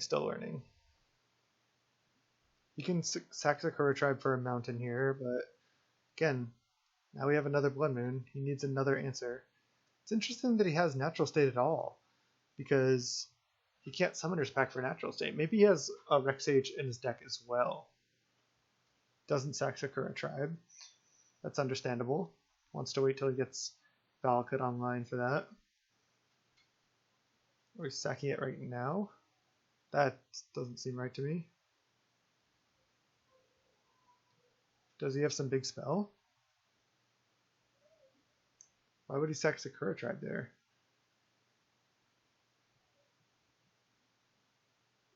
Is he going Scape Shift? Get rid of all his lands? Looks like it. Okay. So he doesn't have another answer to Blood Moon. And Valakut ability doesn't work. So if he gets all his mountains out of his deck, he might just be dead, basically.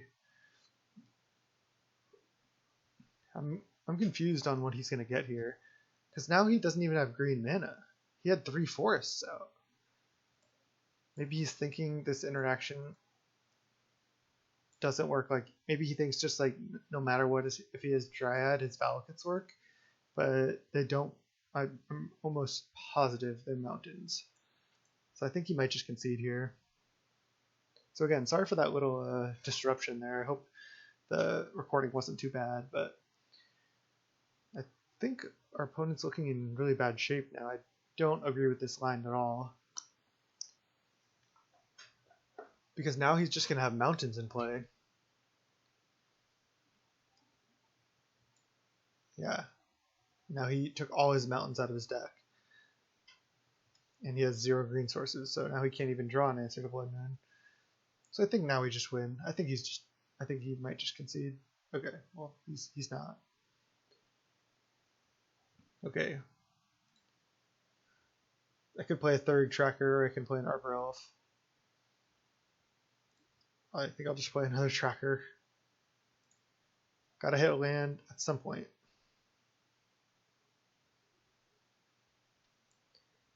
Pass the turn. I could have also just attacked with both and then gone Bonecrusher Giant plus Arbor Elf main 2. But I mean, I guess I still like this line better. It's pretty clunky, but our opponent literally cannot do anything. They just have all mountains in play. I'm not sure what they were thinking.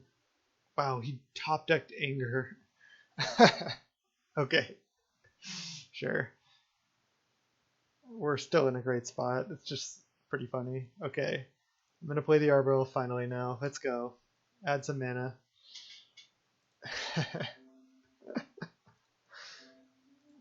That top decked Anger though. Should have named green on this Utopia Sprawl as well, considering I had the mountain in hand, so definitely punted this game, but luckily got bailed out by drawing a second Blood Moon. Don't think my opponent has any outs from mono mountains here. Okay, so I have green, red, red, so I have 5 mana total. But I can go Utopia Sprawl here, name green, because that's free. And then I can go untap, go 5 mana, I think, 3, 4, 5. And now I'll go Bloodbraid Elf, leaving a green. Cascade, Knight of Autumn? Yep. Keep calling it. I'm 2 for 2 on Knight of Autumn calls here. I'll destroy this, because why not? Play Arbor Elf and attack for 3. So he could have another Anger here, but even that, it just doesn't do anything. Then I just get to play another Bloodbraid Elf, and we have Blood Moon, not Magus of the Moon, so looking good. He just sacked 3 basic forests, which is all he can possibly play, so that cannot be right. I mean, this matchup is pretty good for us too. We have 4 Blood Moons, we have 2 Stone Rains, and we have a fairly aggressive clock, plus Stoneforge, so yeah, this matchup should be great for us. That top deck Anger was pretty funny though. Great. Just play a Bloodbraid Elf to start. Can also play a Gruul Spellbreaker here. Probably will not have lethal this turn. Arbor Elf, sure.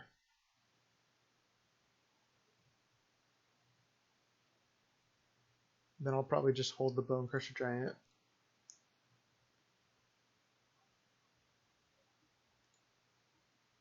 I'll just Spellbreaker, make it a 3/3, hit with all.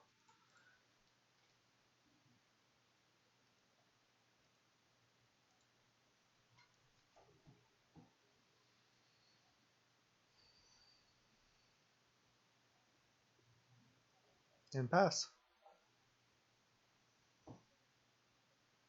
We still have our Jegantha that we can cast, but yeah, I punted that game, but our opponent just did not play well, I don't think. I don't think they really had many outs. Like they didn't find any Titans, which is pretty unlucky.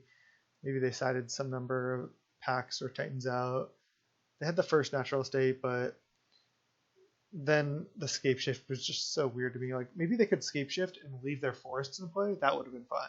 But sacking 3 forests, the way they also fetched into mountains and Valakuts made it think like they could do that through Blood Moon, which you obviously cannot because Blood Moon turns Valakut into a mountain. So GG's, 2-1. We'll go round 4 here. All right. After that little hectic round 3, we're round 4 against Mega Molt, and we're on the draw. Reveal this Jegantha, and I think this hand's a mulligan. We're on the draw, so if we hit another land, we can go bolt into Wrenn and Six. It's actually close, because if we do draw land, this hand gets pretty good, but we're also against no companion. So if this is like a Primeval Titan deck, this hand's just not going to do it. Let's just mulligan. Alright, sure. Put a forest on the bottom. It's pretty easy, and let's see what we're up against. Either combo or Titan. Blue-Red Storm? Yeah. Alright, this is a tough matchup. Gonna go plan on leading Forest Sprawl named Red if nothing changes. But yeah, this is certainly a tough matchup. We can't really disrupt their game plan that much. Drawing Forest was bad, especially because we put a Forest on the bottom. Might even just lead T2 Tracker next turn. We'll see. Still have the option of playing Stoneforge. Ooh, leaving up mana. Interesting. Yeah, I think I like just playing Tracker, and then I can start to draw cards after that. I don't think there's a rush to Stoneforge for Batterskull or Sword, because I can't really start attacking with it that soon anyway. So let's just go Forest, Tracker. Again, not insane here, but remand, yeah. This is almost certainly Blue-Red Storm. Not feeling confident about this game. Can bring in Rest in Peace, Veil of Summer, Boil. I mean, probably don't even want Boil or Choke. They just have so many non-islands. Okay, Arbor Elf.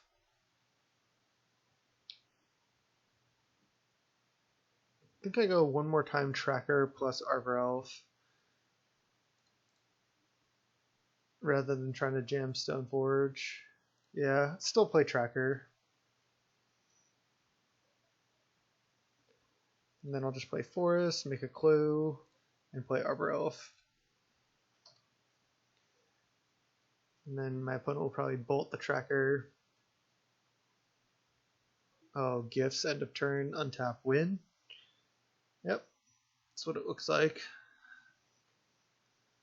So we're just dead here. I mean, T2 remanded to T3 Gifts, T4 win is pretty insane on the play. So I'm pretty sure he has the win no matter what we do here.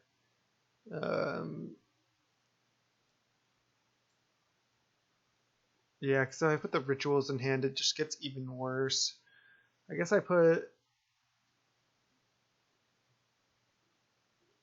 want to put Past in Flames into the graveyard. And then I think I have to give him Manamorphose, so I just have to give him Ritual Manamorphose. That's not usually how I pile. I usually give him both rituals in hand or the other way around, but in this situation I think this is right because giving him 2 Pass in Flames if he can't combo this turn is worse, and if no matter what I do there, he can probably combo regardless. So think you have to put the Pass in Flames in the graveyard. So now you can go Pass in Flames, then cast all these rituals, and then cast Gifts again, and then that'll do it. Just see what he gets though. This is exactly why we need the Rest in Peace though in this matchup. Yeah, like I said, this is a turn 4 win with a turn 2 remand.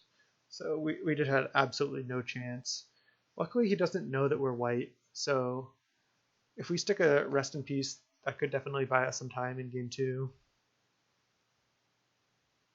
Now he's casting a bunch of rituals. He has blue mana as well. And Grape Shot.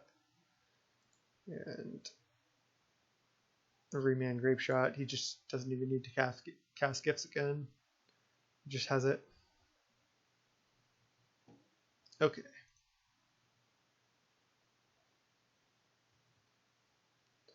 So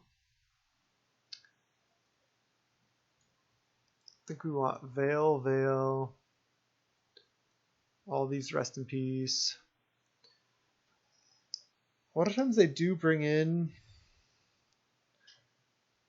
the enchantment. I'm blanking on the name. It's 3 mana enchantment.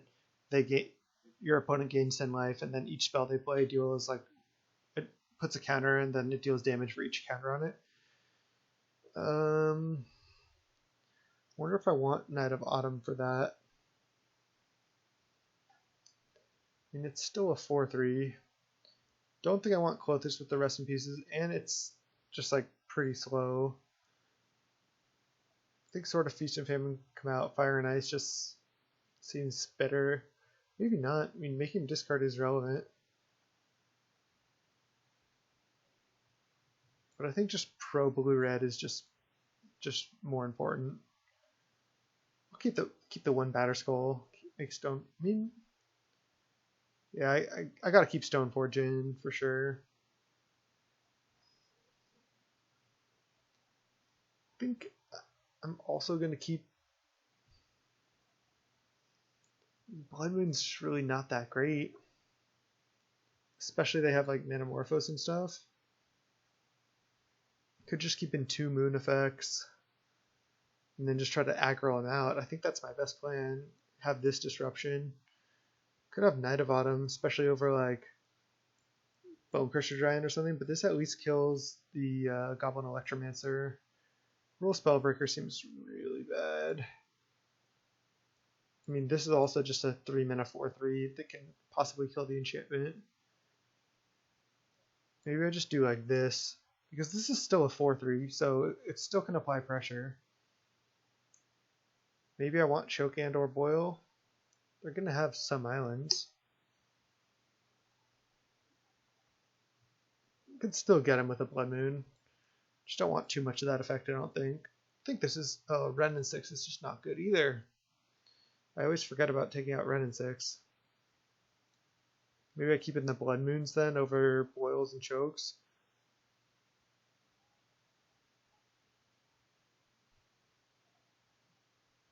I have 10 seconds here. Just keep in the dudes, go aggro. Wrenn and Six just seems like it really doesn't do anything. I just basically need to have a little bit of disruption in Rest in Peace or Veil and present a really fast clock.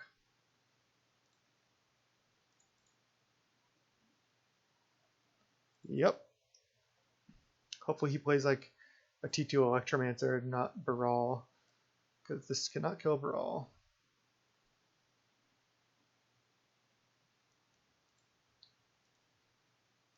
Just lead Arbor Elf here. Pass.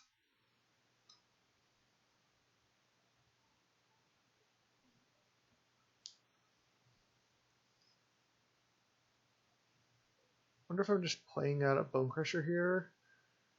Kind of want to hold the Night of Autumn in case he has the enchantment. Yeah. I think I am.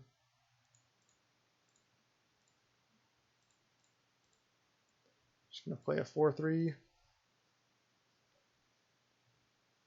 Bonecrusher Giant cast from all the way up here somehow. And pass.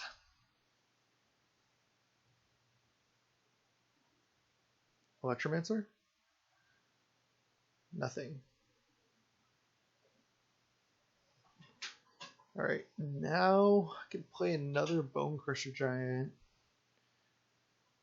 Which I think I'm going to do. I think I'm going to hit for 5 and play another Bone Crusher. It's a pretty weak play, but again, I need to put pressure on. I can't like play too scared. Don't even want to get planes. He doesn't even know about the white yet. So I think I just go Windswept Forest, play Bone Crusher. I can Wooded Foothills for a mountain if I want.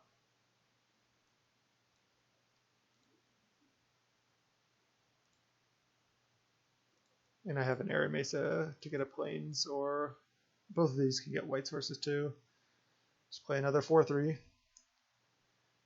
This is probably not going to be good enough. I mean, at least if he bolts a Bone Crusher or bounces it or something, he has to take 2. So just playing like some standard, just playing Bone Crushers. There's the Brawl. Okay. Veil of Summer. That's an interesting one.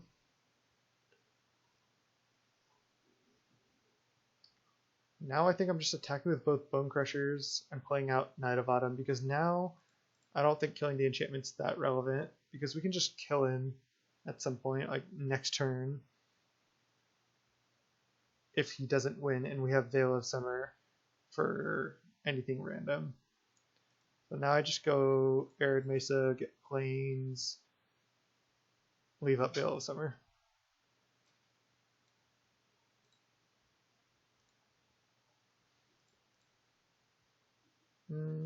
I'll just leave up Forest. Could telegraph that we have specifically Veil a little bit, but not too worried about that. He tries to remand. Wonder if I just Veil this. I think he's still... Oh, spells you control can't be countered, but then remand still resolves. I think I just Veil this. I don't think there's any reason that Veil like helps me against his combo. I guess it Veil does stop gifts, but I don't know if he has time to gifts. Because now I just get to make another 4/3, and even if he chumps, we have lethal, so he has to do more than that. So he basically has to just like go off right now, which he could certainly do.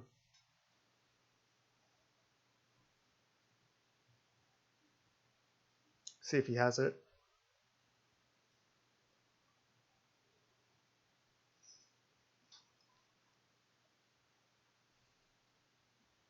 Not feeling super confident here.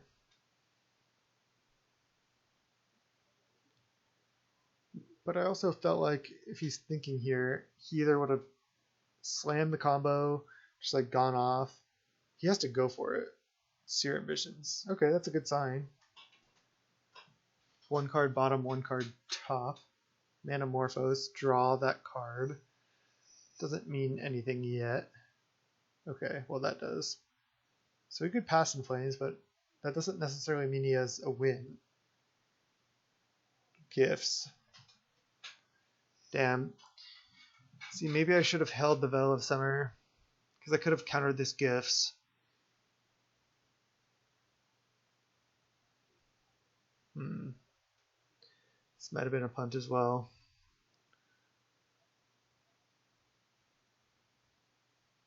So choose 2 cards in his graveyard.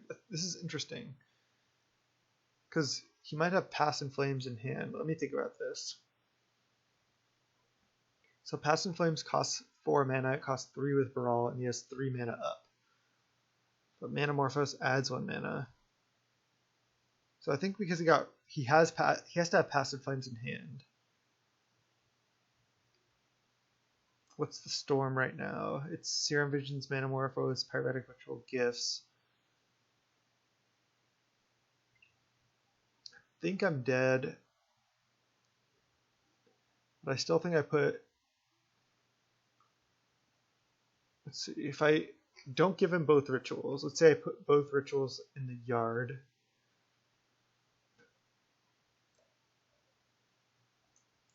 He's just bolt for 2. Say I put both rituals in the yard. He goes Manamorphose up to 3 mana. Then he has 4 mana, and then he goes Pass in Flames, leaving 1 red in the pool. And then he goes Ritual, Ritual, Ritual, Manamorphose, Manamorphose, Serum Visions, Grape Shot, Remand, Grape Shot, which should be enough.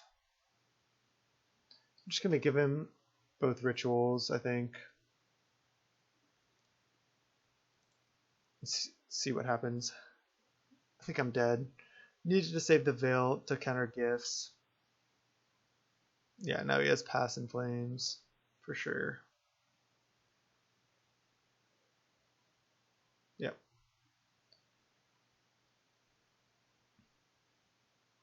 Storm count 7. And almost certainly he can get up to Storm 16 here.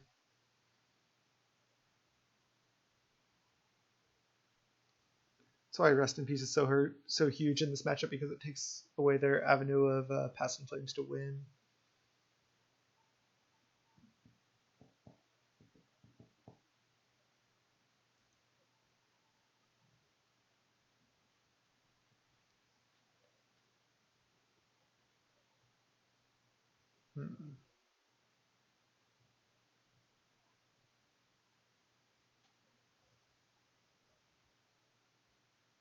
Pieces of the puzzle.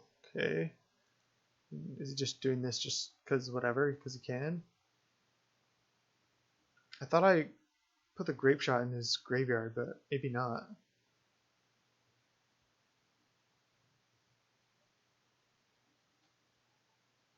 Alright. He got us.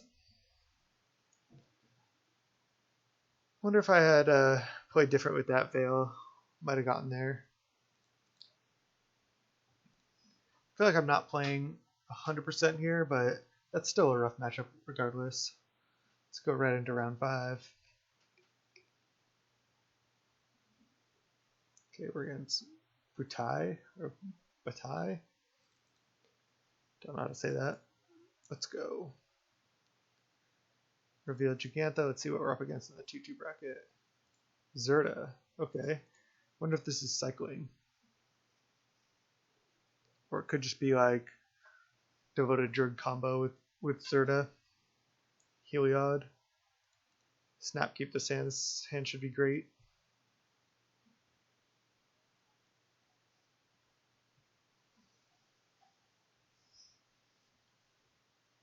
Let's see what he does.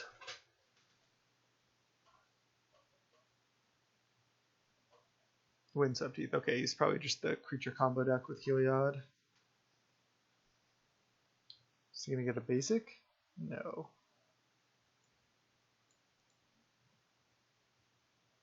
You know, if he just goes like a Noble Hierarch or something. Oh, Jorga Tree Speaker. Wow. That's unexpected.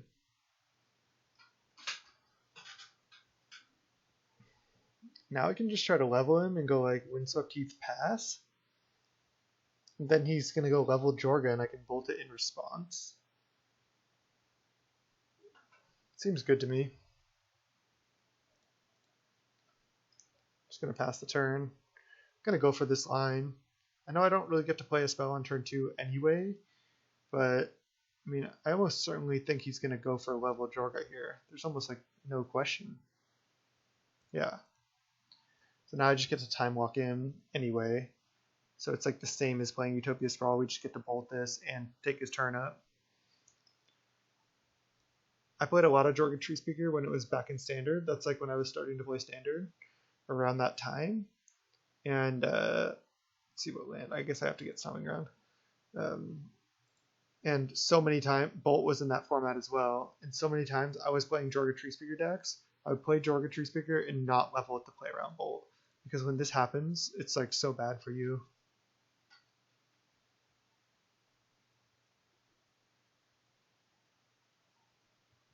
Alright. I was going to say Stoneforge Mystic or 1-drop there would have been Perfect. We did not hit. So now I'm just going to go forest. And then sprawl here. Name red. Pass.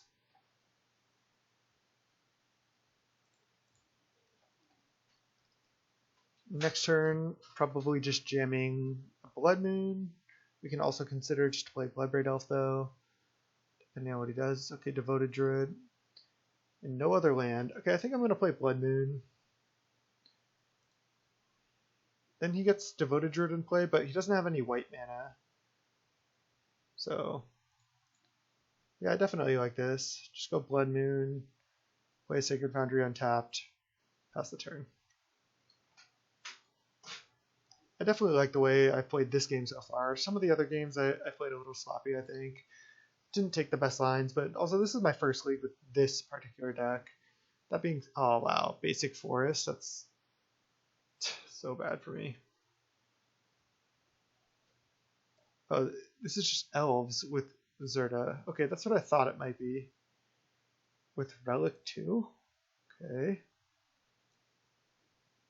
Interesting, interesting. So whenever another, so this is just straight elves. Whenever another elf enters the battlefield, gets +1/+1, and then it can add a bunch of green mana. So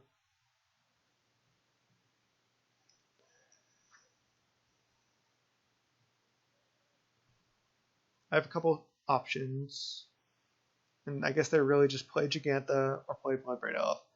And I suppose playing Bloodbraid is just better because I could cascade into a removal spell for that. Alright. Suppose I'll just tap like this. Not sure if it matters. Let's see what we hit. There's a bolt. Okay, nice. I'm going to kill that thing. I think that's scarier than Devoted Druid. He can't cast Zerta right now. This can get big and add a lot of mana. So I'd rather take that out. Okay, exiles a card from our graveyard, not that relevant. Main deck Relic in green-white elves. Okay, this is the 2-2 bracket for sure. You've played against some strange decks this league, that's for sure. He could also be Vizier combo. He has to be like elves though with this in his deck. This card just doesn't seem good enough to me.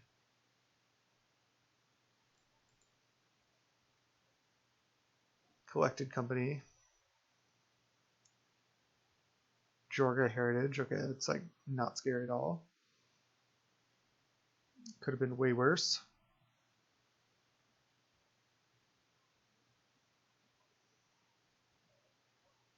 Oh, and then he can add 3 mana. Okay. He's kind of doing his thing, but he still doesn't have white mana. Archdruid, that's unfortunate. Okay, we have also 1, 2, 3, 4, then 5, 6 devotion, so we could get up to 7. 1, 2, 3, 4, 5 mana. Ooh, this is interesting. This is interesting. So I have 5 mana. So if I go play Sword of Fire Knights, equip, attack, either he has to block, he has to chump with Elvish Archdruid, or I get to hit for 5, kill Archdruid. And our opponent only with 2 cards in hand. I mean, it seems like the best line possible to me rather than playing out Clothis plus Arbor Elf.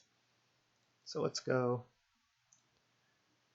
It's not a Sword of Feast and Famine, but it'll do the job here. He has to chump, I think. So I get to eat his Elvis Archdruid. Archdruid? Yep. He chumps it. And he basically has to chump that for the rest of the game. Doesn't activate Relic for some reason. Sure. I don't know how much sideboard we have for this matchup.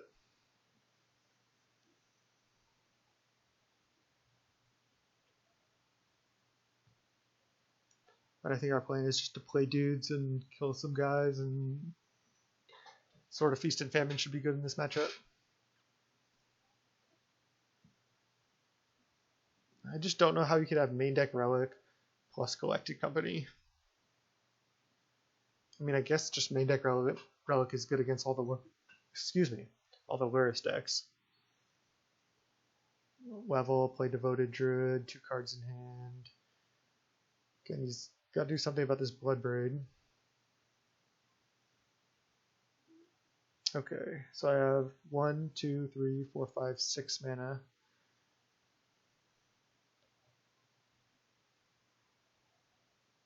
But I don't think playing Clothis plus Arbor is better than Bloodbraid, because I can go Bloodbraid plus Arbor Elf, then next turn Clothis.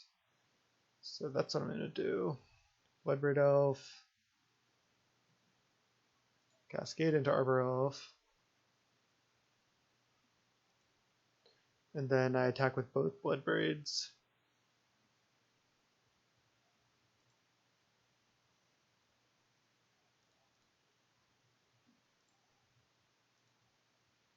Doesn't really have any good blocks.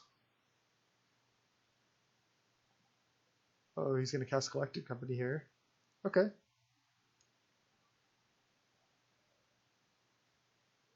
He still has to hit something reasonable. All his guys are tapped. We're at 17. I mean, I could see a Collected Company easily where we die here, but I'm not too worried. I think it would be pretty unlucky. He's going to have to chump this Bloodbraid or get a creature that can block it and some type of combo to be able to win. And otherwise, we get to either play Jegantha or Clothis next turn. Ooh, Azuri, that's something that could do it. It's absolutely something that could do it. So he has to chump this Bloodbraid with the Llanowar Elf. Seems. I guess he can untap this one too. This is actually, we might be dead now. Because now he can go 1, 2, 3, 4, 5, overrun. And I think that's, is that lethal? Maybe not, because this is -1 power. Let's see. Don't think that's quite enough.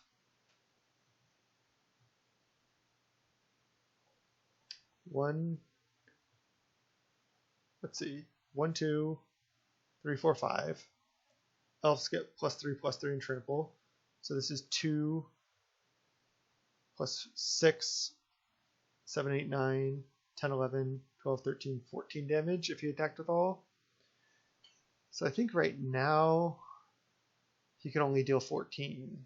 And that's if he taps all his creatures to attack. In which case he's dead on the swing back. So he can't do that. He's got 1 card in hand. He can't play Zirda.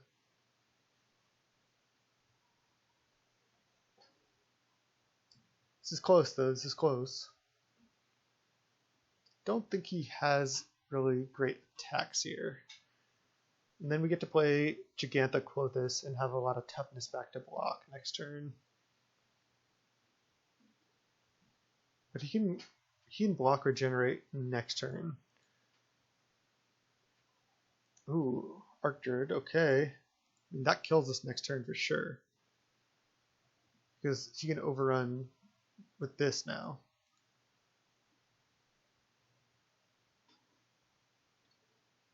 So unless we draw a removal spell for Azuri, we lose.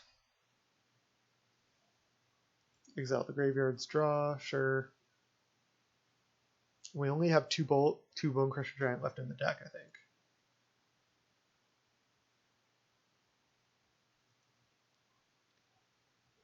Blood Moon. Just doesn't do it.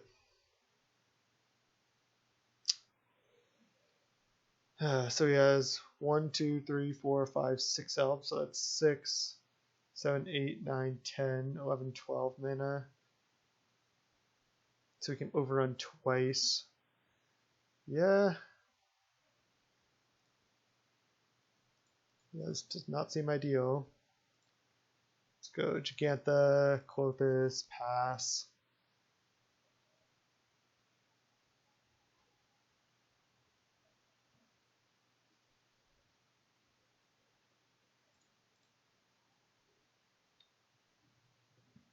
This just puts the most toughness in play. I haven't done the math, but maybe he doesn't attack here. We can't attack into Azuri because he can block and activate Azuri. So we don't have any attacks. I don't think re-equipping Sword does anything either. We don't have anything to exile with this Clothis.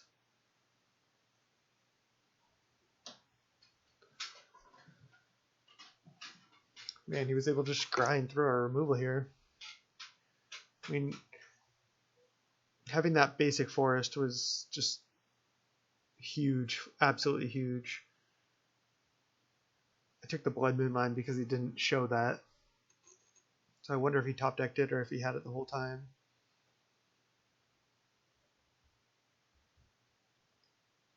Like, the Blood Moons are good if we can get all his creatures off the board, but we're likely not going to be able to do that most of the time. So I just have to hope he like miscalculates here. But he's probably just going to double overrun. Yeah. And I think that's lethal. 6 plus 8 is 14. 16. Yeah. This is a lot of damage. 9, 16, 24,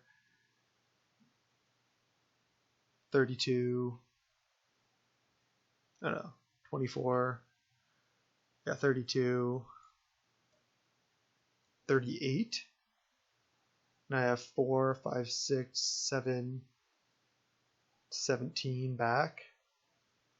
So that's only 34. So I'm dead. Man, really thought we were going to get that one, but that basic forest just got us.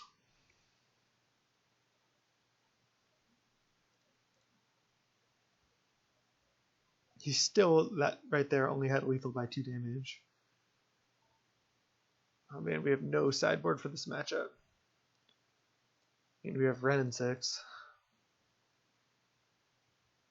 I think I keep all the Blood Moons in.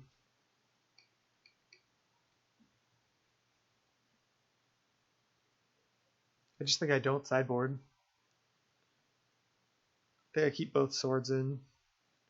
So if I go Sword of Feast and Famine into Sword of Fire and Ice, that could be a way to race. This is where I wish I had the 4 Bone Crusher Giants. I mean, I just need to draw a Wrenn and Six as well. That's so huge on the play. Let's go game 2. Alright, game 2 here. Let's go first.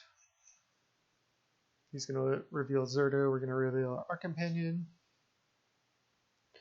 And let's have an Arbor Elf into Sprawl into Wrenn and Six draw, shall we?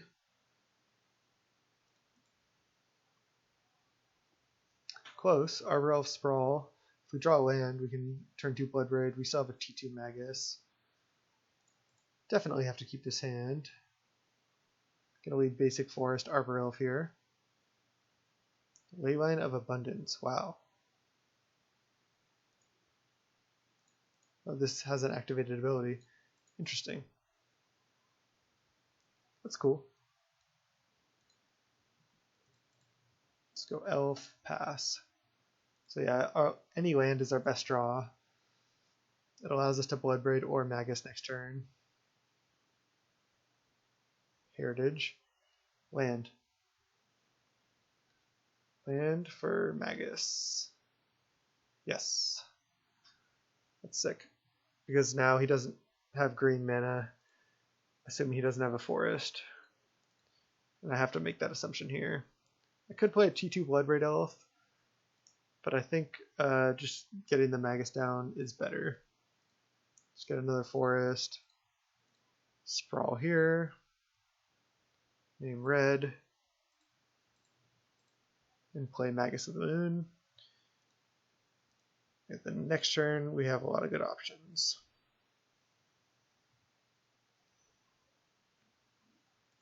And no basic forest from our opponent, please. I guess he could have Dismember also, but oh. I mean, they do have a lot of basic forests, but Jesus. It's so bad for us. Oh man. Alright. So I have 5 mana. I need to go Sword of Feast and Famine, equip Magus, attack, untap these lands. Oh, but then I can't play anything else. I can play Bloodbraid Elf. Try to cascade into something.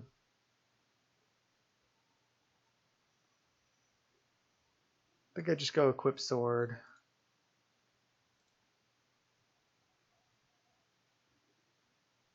He's just going to have so much mana next turn. At least I can start making him discard cards.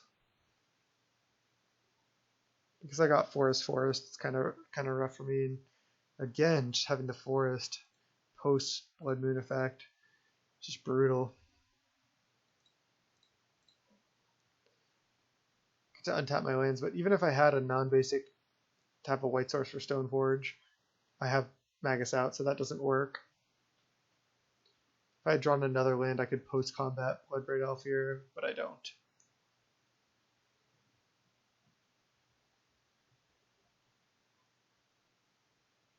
But next turn, if I draw a land, I can Bloodbraid pre-combat and Bloodbraid post-combat. So he discards a Cavern, which is a mountain, and attacks for 1. Okay. Does he not have anything? I don't understand that. Okay, let's untap. Play Bloodbraid Elf because that's about all I can do. Removal spell? Blood Moon, okay. Maybe he has some like white cards that he brought in, I'm not sure. Attacks. You can play a tracker post combat here. I mean, our draw was good, but are we still just going to be dead to something? I guess he has Collected Company, right? Is he just going to try to Collected Company and then untap and kill us?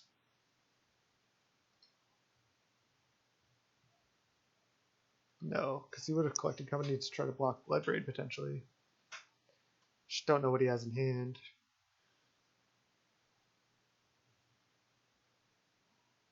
Yeah, definitely still want the Blood Moons in this matchup.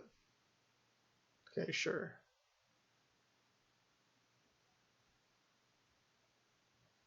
Another Bloodbraid, okay. Well, we're just playing another Bloodbraid. Removal spell? Clothis. It's a blocker.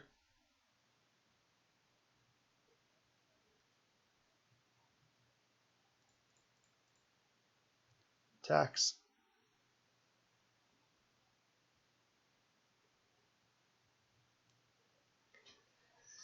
He's got to do some blocking here. He can't block Magus.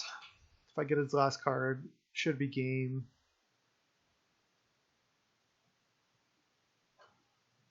So this is 8 mana, put a +1/+1 counter on each creature you control.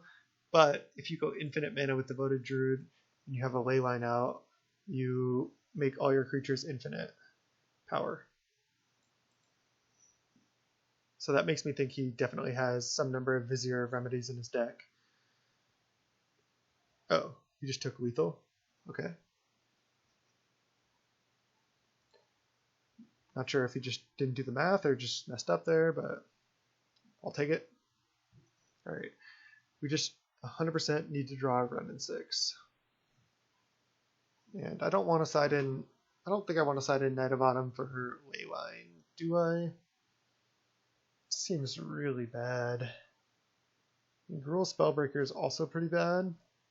Guess it has Trample though. I guess Gruul Spellbreaker plus Sword of Fire and Ice could be nice. Just keep it as is. Just try to win with like Bolt, Wrenn and Six, Bone Crusher Giant into pressure. The Jegantha's been mediocre here. Oh god. 5 land, Bolt, Sword of Feast and Famine. I mean, Sword is good, but I think I can do better than this.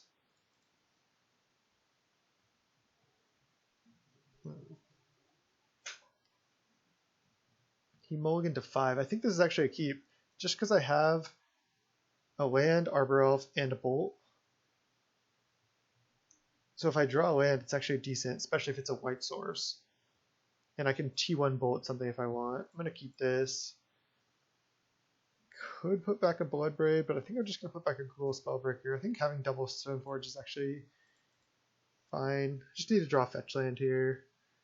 Opponent mulligans to 5 as well, so Bolt should be able to slow them down a fair amount.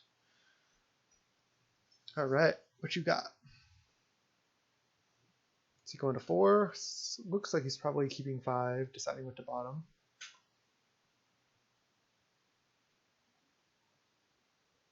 And I'm on the draw, so I need to draw lands. Let's see if we can 3-2 this league for a positive result with Jegantha. I just don't really want to go into any league without a companion. It just seems too good to pass up. Elvish Mystic. Probably just going to kill that. Nice land. And it's a fetch land to cast Stoneforge. So now I'm just bolting that for sure, because now I can just go T2 Stoneforge, get Sword of Feast and Famine, or Batterskull. So we're in a reasonable spot. Just another elf, no land. No land. Oh, and I can just go bolt that. I'm going to do that, considering he doesn't have another land. So I need to get a white source. Do I want to get basic plains? I mean, I suppose so. Oh wait, no I can't, because then I can't go Bolt plus Arbor Elf this turn. So I have to get Sacred Foundry. Bolt this, and then play Arbor Elf. Alright, we're looking to be in a good spot. If our opponent doesn't draw land this turn, they might not have plays. They don't. Wow, drawing Bone Crusher is actually pretty insane there. So now if he draws another 1-drop, we can just kill that. Now I can go Stoneforge. It's tempting just to get Sword of Feast and Famine here. Or even Sword of Fire and Ice, because then any creature he plays, he kind of has to chump. Yeah, sure. Because if I draw a land, and he draws a land to play a 2-drop, I can go play land, Violent Sword, equip, attack, and if he doesn't block, I get to shoot his guy down. So that just makes it really hard for him to get out from under this. I mean, he mulliganed to 5 here, but we did have double bolt. Kept a 1-lander, elves. I think his keep probably was fine, but the double bolt there was just too much. So we were able to get the 3-2. This deck felt pretty decent. It felt worse to me rather than just playing red-green Obosh, just because Obosh is like such a huge threat in a lot of situations. And I think we just didn't really get just show the full value of like having Stoneforge Mystic in the deck, or Wrenn and Six, or Bloodbraid Elf, just having all these even costed really strong cards. Jegantha definitely wasn't that strong, but it even did win a game or two. That being said, this deck is pretty sick. I would definitely, jam another league with it.